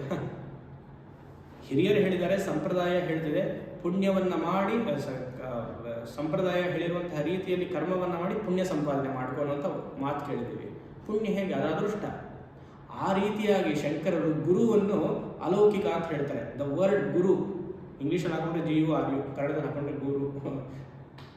ಅಲೌಕಿಕ ಎಲ್ಲಿ ಶತಶ್ಲೋಕಿಯಲ್ಲಿ ಹೇಳ್ತಾರೆ, ದೃಷ್ಟಾಂತೋ ನೈವ ದುಷ್ಟಃ ತ್ರಿಭುವನ ಜಠರೇ ಸದ್ಗುರೋ ಜ್ಞಾನದಾತುಃ ಸ್ಪರ್ಶಚ್ಚೇತ್ ತತ್ರ ಕಲ್ಪ್ಯಃ ನಯತಿ ಯದಹೋ ಸ್ವರ್ಣದಾ ನಯತಿ ಯದಹೋ. ಅಹೋ ಆಶ್ಚರ್ಯ! ನಯತಿ ಯದಹೋ ಸ್ವರ್ಣದಾಮಶ್ಮಸಾರಂ ಸ್ಪರ್ಶಚ್ಚೇತ್ ತತ್ರ ಕಲ್ಪ್ಯಃ ನಯತಿ ಯದಹೋ ಸ್ವರ್ಣದಾಮಶ್ಮಸಾರಂ ತತ್ರ ಸ್ಪರ್ಶಚ್ಚೇತ್ ತತ್ರ ಕಲ್ಪ್ಯಃ ಸದ್ಗುರೋ ಸ್ವೀಯ ಶಿಷ್ಯೇ ಸ್ವೀಯಂ ಸಾಮ್ಯಂ ವಿಧತ್ತೆ ಭವತಿ ನಿರುಪಮಃ ತೇನ ವಾ ಲೌಕಿಕೋಪಿ ತೇನ ವಾ ಅಲೌಕಿಕೋಪಿ ಗುರು ಅನ್ನುವಂತಹ ಪದಕ್ಕೆ ಏನಾದ್ರು ಉದಾಹರಣೆ ಇದೆಯಾ ಅಂತ ಶಂಕರರು ಶತಶ್ಲೋಕಿಯಲ್ಲಿ ಪ್ರಶ್ನೆಯನ್ನು ಮಾಡ್ತಾರೆ. ಉದಾಹರಣೆ ಇದೆಯಾ? ಯಾರು ಗುರು ಅಂದರೆ ಇವರು ಅಂತ ತೋರಿಸ್ಬೋದು? ಇಲ್ಲ ಅಂತಾರೆ. ಯಾರು ಗುರು? ಸದ್ಗುರು ಜ್ಞಾನದಾತು. He alone is the guru. The one who imparts spiritual knowledge to you is Sadguru, not the other Sadguru. ಹಾಸ್ಪಿಟಲ್ಗೆ ಹೋಗ್ಬಿಟ್ಟು ಬಂದ್ಬಿಟ್ಟು ಆಮೇಲೆ ಹೀಗಾಯ್ತು ಹಾಗಾಯ್ತು ಅಂತ ಹೇಳೋದಲ್ಲ. ಆಯ್ತಾ? ಅಷ್ಟೊಂದು ಬ್ರೈನ್ ಟ್ಯೂಮರ್ ಲೆವೆಲ್ಗೆ ಹೋಗುತ್ತೆ ಯಾಕೆ ಮಾಡಬೇಕಾಗುತ್ತಪ್ಪ? ಅಷ್ಟೊಂದು ಮಾತ್ರೆ ತಗೊಂಡು ನವರಾತ್ರಿ ಶಿವರಾತ್ರಿ ಆರಾಮಾಗಿ ಹೋಗಿ ರೆಸ್ಟ್ ತೊಗೊಳ್ಬೋದಾಗಿತ್ತಲ್ಲ. ಯೋಚನೆ ಮಾಡಿ. ಕೊನೆಗೆ ಸ್ಯಾಡ್ ಗುರು ಆಯ್ತಲ್ಲ ಅವ್ರಿಗೂ, ಶಿಷ್ಯರಿಗೂ ಸ್ಯಾಡು, ಅವರು ಸ್ಯಾಡ್ ಅಲ್ವಾ? ಅದಲ್ಲ ಅಬ್ಜೆಕ್ಟಿವ್ ನೋಡಿ. ಸದ್ಗುರು, ಹೂ ಇಸ್ ಸದ್ಗುರು? ಅಲ್ಲಿ ಅಧಿಕ ತತ್ವ ಅಂದರು ಪ್ರಶ್ನೋತ್ತರ ರತ್ನಮಾಲಿಕೆಯಲ್ಲಿ. ಇಲ್ಲಿ ಶತಶ್ಲೋಕಲ್ಲಿ ಜ್ಞಾನದಾತು ಅಂದರು, ದ ಒನ್ ಹೂ ಇಂಪಾರ್ಟ್ಸ್. ಅಂತಹ ಗುರು ಅಲೌಕಿಕ. ಯಾವ್ದಾರ ಉದಾಹರಣೆ ಇದೆಯಾ? ದೃಷ್ಟಾಂತೋ ನೈವ ದೃಷ್ಟ. ಎಲ್ಲೂ ಇಲ್ಲ, ಭೂಲೋಕದಲ್ಲಿ ಇಲ್ವಂತೆ. ತ್ರಿಭುವನ ಜಠರೆ, 3 ಲೋಕದಲ್ಲಿಯೂ ಗುರುಗೆ ದೃಷ್ಟಾಂತವೇ ಇಲ್ವಂತೆ. ಎಂಥ ಗುರುವಿಗೆ? ಸದ್ಗುರುವಿಗೆ, ಶ್ರೋತ್ರಿಯ ಬ್ರಹ್ಮನಿಷ್ಠ ಗುರುವಿಗೆ. ಸ್ಪರ್ಶಚ್ಚೇತ್ ತತ್ರ ಕಲ್ಪ್ಯ. ಅದು ಹೇಳ್ತಾರೆ, ಓ ಇರ್ಬೋದೇನೋ ಅಂತ ಅವರೇ ಅಂದ್ಕೊಳ್ತಾರೆ. ಹೇಗೆ? ಒಂದು ಸ್ಪರ್ಶಮಣಿ ಇತ್ತಂತೆ. ಆ ಸ್ಪರ್ಶಮಣಿ ಏನು ಮಾಡ್ತು? ಪಕ್ಕದಲ್ಲಿರುವಂತಹ ಕಬ್ಬಿಣದ ಮಣಿಯನ್ನು ಸ್ಪರ್ಶ ಮಾಡ್ತಂತೆ. ಈ ಸ್ಪರ್ಶಮಣಿ came in contact with iron ball. ಅವಾಗೇನು ಮಾಡ್ತು? It converted the iron ball into a golden ball. ಏನು? ಯಾವುದು? ಸ್ಪರ್ಶಮಣಿ. ಸ್ಪರ್ಶಚ್ಚೇತ್ ತತ್ರ ಕಲ್ಪ್ಯ ನಯತಿ ಯದಹೋ ಸ್ವರ್ಣದಾಂ ಅಶ್ಮಸಾರಂ. ಅಶ್ಮಸಾರ ಅಂದರೆ ಅಯನ್, ಕಬ್ಬಿಣ.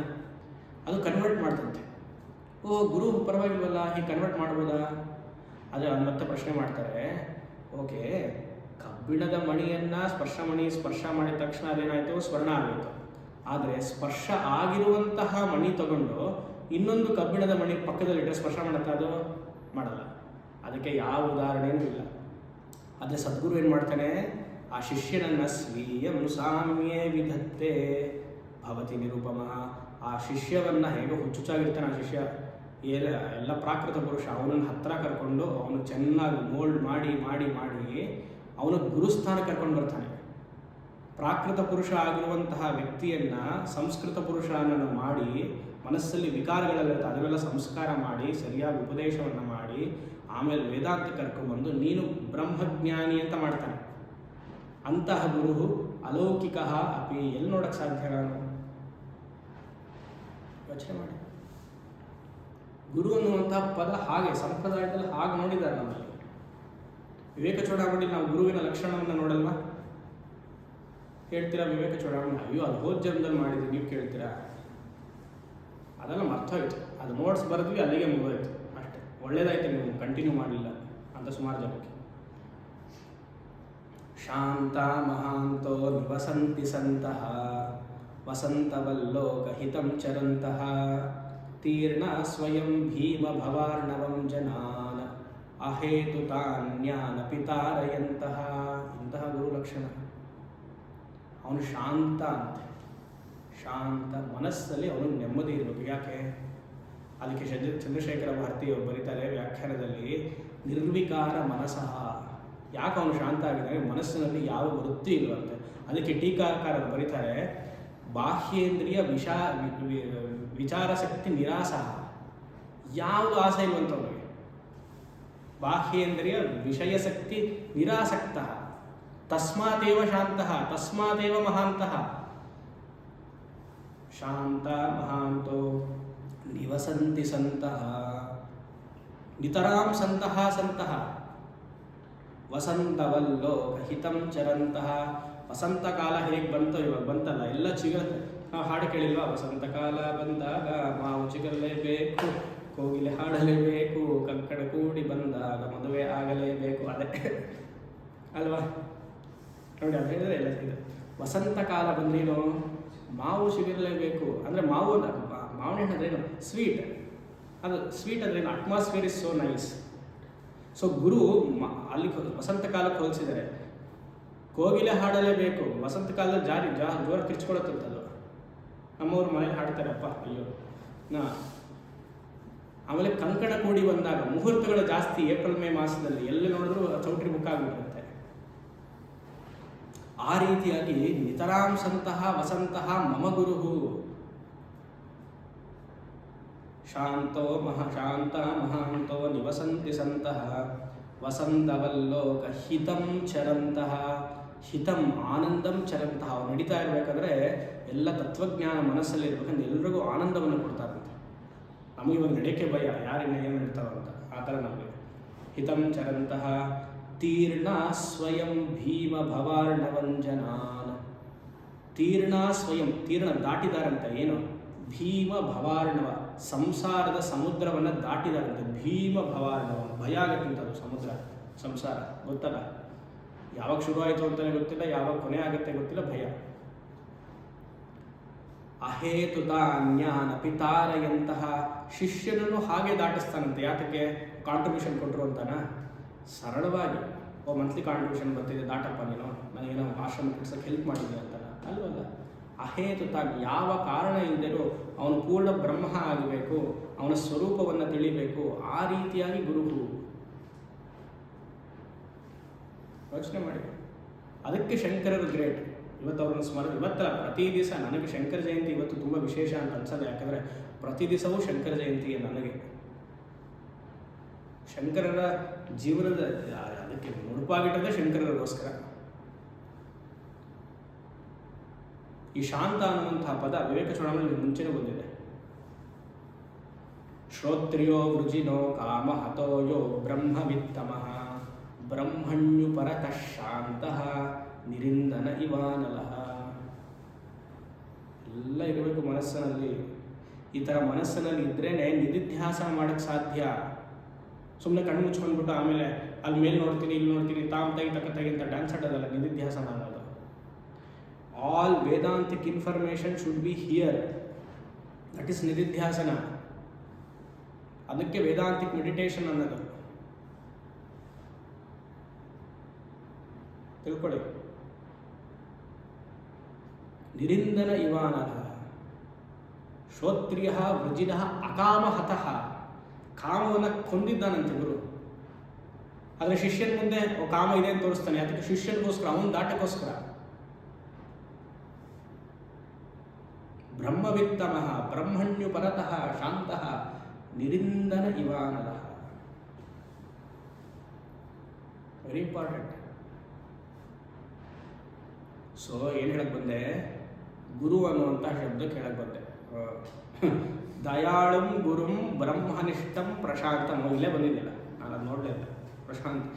ಪ್ರಶಾಂತವಾಗಿರುವಂತಹ, ಬ್ರಹ್ಮನಿಷ್ಠ ಆಗಿರುವಂತಹ, ದಯೆ ಇರುವಂತಹ ಗುರುವನ್ನು ಆಶ್ರಯಿಸು. ಶ್ರೋತ್ರಿಯ ಬ್ರಹ್ಮನಿಷ್ಠ. ಶಾಸ್ತ್ರದ ಪೂರ್ತಿ ಜ್ಞಾನ ಅವನಿಗಿರಬೇಕು. ವೇದಾಧ್ಯಯನ ಪೂರ್ತಿ ಮಾಡಿರಬೇಕು. ವೇದಾಧ್ಯಯನ ಮಾಡಿಲ್ಲ, ಸಂಪ್ರದಾಯ ಗೊತ್ತಿಲ್ಲ, ಏನೋ ಸದ್ಗುರು ಅಂತ ಕರೆಸ್ಕೊಳ್ಳೋದು ಮತ್ತು ಉತ್ತಮೋತ್ತಮ ಗುರು ಅಂತ ಕರೆಸ್ಕೊಳ್ಳೋದು, ಯಾರಾಗಲಿ, ಓವರ್ ಇಟ್ ಮೈಟ್ ಬಿ, ನೀವು ಅವ್ರನ್ನೇ ಜ್ಞಾಪಕ ಇಟ್ಕೊಳ್ಬೇಡಿ. ಸಂಪ್ರದಾಯ ಇಲ್ಲದೇ ಇರುವಂತಹ ಗುರುನ ಸ್ವೀಕರಿಸಬಾರ್ದು ಅಂತ 100 ಸತಿ ನಾನು ಹೇಳಿದೆ. ಪೂರ್ತಿ ಆ ಶಾಸ್ತ್ರವನ್ನು ಹಾಗೂ ಹೇಳ್ಕೊಡುವಂತಹ ಕೆಪಾಸಿಟಿ. ಅದಕ್ಕೆ ಬನ್ನಿ ಬ್ರಹ್ಮನಿಷ್ಠ ಅಂತ. How to handle the scripture. Dayananda ಸ್ವಾಮಿಗಳು ಹೇಳ್ತಾರೆ, ಬ್ರಹ್ಮವಿತ್ ಎ ಸಂಪ್ರದಾಯ ವಿತ್. You should know the sampradaya. ಸಂಪ್ರದಾಯ ಅಂದರೆ ನಾನು ಆ ಗುರು ಪರಂಪರೆ, ಈ ಗುರು ಪರಂಪರೆ. ಟೀಚಿಂಗ್ ಸಂಪ್ರದಾಯ ಅಂತ 1000 ಜನಕ್ಕೆ 1000 ಸಂಪ್ರದಾಯಗಳಿರುತ್ತೆ. ಒಬ್ಬೊಬ್ಬರು ಅವರವರದೇ ಪೀಠಾಧಿಪತಿಗಳು ಇರ್ತಾರೆ. ಹಾಗಲ್ಲ ಸಂಪ್ರದಾಯ. How to handle the scripture. ನಾನು ಹೇಗೆ ಅದರ ಅರ್ಥ ಮಾಡ್ಕೊಂಡಿದ್ದೀನಿ, ನನ್ನ ಗುರು ನನಗೆ ಹೇಗೆ ಹೇಳ್ಕೊಟ್ಟಿದ್ದಾರೆ, ನಾನು ನನ್ನ ಶಿಷ್ಯನಿಗೆ ಹೇಗೆ ಹೇಳ್ಕೊಡ್ತೀನಿ, ಅದಕ್ಕೆ ಸಂಪ್ರದಾಯ ವಿತ್ ಅಂತ ಹೆಸರು. ಅಂತಹ ಗುರುವನ್ನು ಆರಾಧ್ಯ, ಭಕ್ತಿಯ ಸಮಾರಾಧ್ಯ. ಭಕ್ತಿಯಿಂದ ಸೇವನೆ ಮಾಡು. ಯಾತಕ್ಕೋಸ್ಕರ? ತದ್ವಿಧಿ ಪ್ರಣಿಪಾತೇನ ಪರಿಪ್ರಶ್ನೇನ ಸೇವೆಯ ಉಪದೇಕ್ಷಂತಿತೆ ಜ್ಞಾನಂ ಜ್ಞಾನಿನಸ್ತತ್ವದರ್ಶಿನ. ಅದಕ್ಕೋಸ್ಕರ ಪರಿಪ್ರಶ್ನೆಯನ್ನು ಮಾಡು. ಎಂತಹ ಪ್ರಶ್ನೆ? ಪ್ರಪಂಚ ಯಾಕೆ ಬಂತು, ನಾನು ಯಾಕೆ ಬಂದಿದ್ದೀನಿ, ಅದಕ್ಕೆ ಸರಿಯಾದ ಉತ್ತರ ಕೊಡಿ. ನನ್ನ ಜಾತಕದಲ್ಲಿ ಗುರು ಲಗ್ನದಲ್ಲಿದೆ, ಅಷ್ಟಮದಲ್ಲಿ ಚಂದ್ರ ಇದ್ದಾನೆ, ಇದ ಪ್ರಶ್ನೆ ಅಲ್ಲ. ಅರ್ಥ ಆಯ್ತಾ? ಇದು ಒಂದು ಹಂತಕ್ಕೆ. ನಿಜವಾದ ಗುರುವಿನ ಲಕ್ಷಣ, ಶಿಷ್ಯನ ಲಕ್ಷಣ ಹೇಳಬೇಕು. ಏನು ಪ್ರಪಂಚವಿದು, ಏನು ಧಾಳಿ, ಏನು ಅದ್ಭುತ ಪಾರಶಕ್ತಿ ನಿರ್ಘಾತ, ಮಾನವನ ಗುರಿ ಏನು, ಬೆಲೆ ಏನು ಅರ್ಥವಿದಕ್ಕೆಲ್ಲ ಮಂಕುತಿಮ್ಮ, ಅದು ಬರಬೇಕು ಮನುಷ್ಯನಿಗೆ. ಅವನು ಶಿಷ್ಯ ಆರಾಧ್ಯ, ಭಕ್ತಿಯ ಸಮಾರಾಧ್ಯ, ಪೂಜೆಯನ್ನು ಮಾಡು. ಅಷ್ಟೇ ಅಲ್ಲ, ಮಾಡಿಬಿಟ್ಟು ಗುರು ಎಸ್ ನೀವು ಔಟಿಗೆ ಹೋಗೋಣ ಅಂತ ಕೇಳಬಾರ್ದು. ಯಾತಕ್ಕೆ ಹೋಗಿ ಗುರುನ ಆರಾಧನೆ ಮಾಡ್ತಾರೆ? ಸ್ವರೂಪಂ ವಿಚಾರ್ಯ, ನಿನ್ನ ಸ್ವರೂಪವಾಗಿರುವಂತಹ ಆತ್ಮತತ್ವವನ್ನು ಗುರುವಿನ ಮೂಲಕ ಶ್ರವಣ ಮನನದ ರೀತಿಯಲ್ಲಿ ಉಪನಿಷತ್ಸನ್ನು ಅವ್ರ ಮುಖೇನ ಅಧ್ಯಯನ ಮಾಡು, ಭಗವದ್ಗೀತೆಯನ್ನು ಅಧ್ಯಯನ ಮಾಡು. ವಿಚಾರ್ಯ, ಅದರ ವಿಚಾರ್ಯ ಅಂದರೆ ಪಾಠವನ್ನು ಮಾಡಿಸ್ಕೋ. ನಿನ್ನ ಸ್ವರೂಪವನ್ನು ತಿಳಿ. ನನ್ನ ಸ್ವರೂಪ ಸ್ವಾಮಿ ಇವ್ರು ಕೋಪಿಷ್ಟ್ರು, ಆ ಸ್ವರೂಪ ಅಲ್ಲ. ಎಲ್ಲ ಹಂತದಲ್ಲಿಯೂ ನಾವೆಲ್ಲ ರೀತಿಯಲ್ಲೂ ಕೋಪ ಇರೋಕ್ಕಾಗಲ್ವಲ್ಲ, ಅದು ನಮ್ಮ ಸ್ವರೂಪ ಅಂತ ಹೇಳೋಕ್ಕಾಗಲ್ಲ. ನಾವು ಜನರನ್ನ ಈಸಿಯಾಗಿ ಜಡ್ಜ್ ಮಾಡಿಬಿಡ್ತೀವಿ. ಇವ್ರು ಕೋಪಿಷ್ಟ್ರಂತೆ, ಅವರು ಜಿಪುಣರಂತೆ, ಅವರ ಸ್ವಭಾವ ಅಂತೆ. ಹಾಗಲ್ಲ. ಯಾರು ಶತಸಿದ್ಧವಾಗಿ ಜಿಪುಣರಿರಲ್ಲ. ಎಲ್ಲ ಸಮಯದಲ್ಲೂ ಯಾರೂ ಕೋಪ ಮಾಡ್ಕೊಳ್ಳಲ್ಲ. ಅವ್ರಿಗೆ ಇಷ್ಟವಾಗಿರುವಂತಹ ಪರಿಸ್ಥಿತಿ ಬಂದರೆ ಕೋಪ ಹೊರಟೋಗುತ್ತೆ, ಜಿಪುಣತನ ಹೊರಟೋಗುತ್ತೆ. ಅಗ್ನಿ ಮುಂದೆ ಹೋಗ್ಬಿಟ್ಟು ಅಗ್ನಿ ಮುಟ್ಟಿದ್ರೆ ಎಲ್ಲರಿಗೂ ಸುಡುತ್ತೆ. ಭಗವಂತ ಬಂದರೆ ಅಗ್ನಿ ಮುಟ್ಟಿದ್ರೆ ಅವನಿಗೂ ಸುಡುತ್ತದೆ. ಅಗ್ನಿಯ ಸ್ವರೂಪ ಅದು. ಎಲ್ಲರಲ್ಲಿಯೂ ಎಲ್ಲ ಕಾಲದಲ್ಲೂ ಒಂದೇ ರೀತಿಯಾಗಿರುವಂಥದ್ದು. ಹಾಗೆ ನನ್ನ ಸ್ವರೂಪವು ಪೂರ್ಣ ಬ್ರಹ್ಮ ಆನಂದ ಅಸ್ಮಿ. ನಾನು ಅದನ್ನು ತಪ್ಪು ತಿಳ್ಕೊಂಬಿಟ್ಟು ನನಗೆ ಅದು ಬೇಕು ಆನಂದ ಮುಂದೆ ಬರುತ್ತೆ. ನಿಧಿಧ್ಯಾಸ ನೋಡೋಣ, ಮುಂದೊಂದು ಮುಸ್ಲಿಂ ಪಂಡಗ ಅಂತ ಆಮೇಲೆ ನೋಡೋಣ, ಆಯಿತಾ? ಅವಾಗ ನೋಡೋಣ. ಸೊ ಸ್ವರೂಪಂ ವಿಚಾರ್ಯ, ಈ ವಿಚಾರವನ್ನು ಮಾಡು, ಆ ತತ್ವವನ್ನು ತಿಳಿ. ತತ್ವಂ ಯದಾಪ್ನೋತಿ, ಅದು ಯಾವ ತತ್ವ ಸ್ವಾಮಿ? ಹಿಂದಿನ ಶ್ಲೋಕದಲ್ಲಿ ತತ್ವ ಅಂತಂದ್ರಿ, ಇಲ್ಲೂ ತತ್ವ ಅಂತೀರ. ಅದೇನು ತತ್ವ ಅನ್ನೋದನ್ನು ನಾಳೆ ನೋಡೋಣ. ಓಂ ಶಂ ಅಸತೋಮ ಸದ್ಗಮಯ ತಮಸೋಮ ಜ್ಯೋತಿರ್ಗಮಯ ಮೃತ್ಯೋರ್ಮ ಅಮೃತಂ ಗಮಯ. ಪೂರ್ಣಮದಃ ಪೂರ್ಣಮಿದಂ ಪೂರ್ಣಾತ್ ಪೂರ್ಣಮುದಚ್ಯತೆ ಪೂರ್ಣಸ್ಯ ಪೂರ್ಣಮಾದಾಯ ಪೂರ್ಣಮೇವಾವಶಿಷ್ಯತೆ. ಓಂ ಶಾಂತಿ ಶಾಂತಿ ಶಾಂತಿ.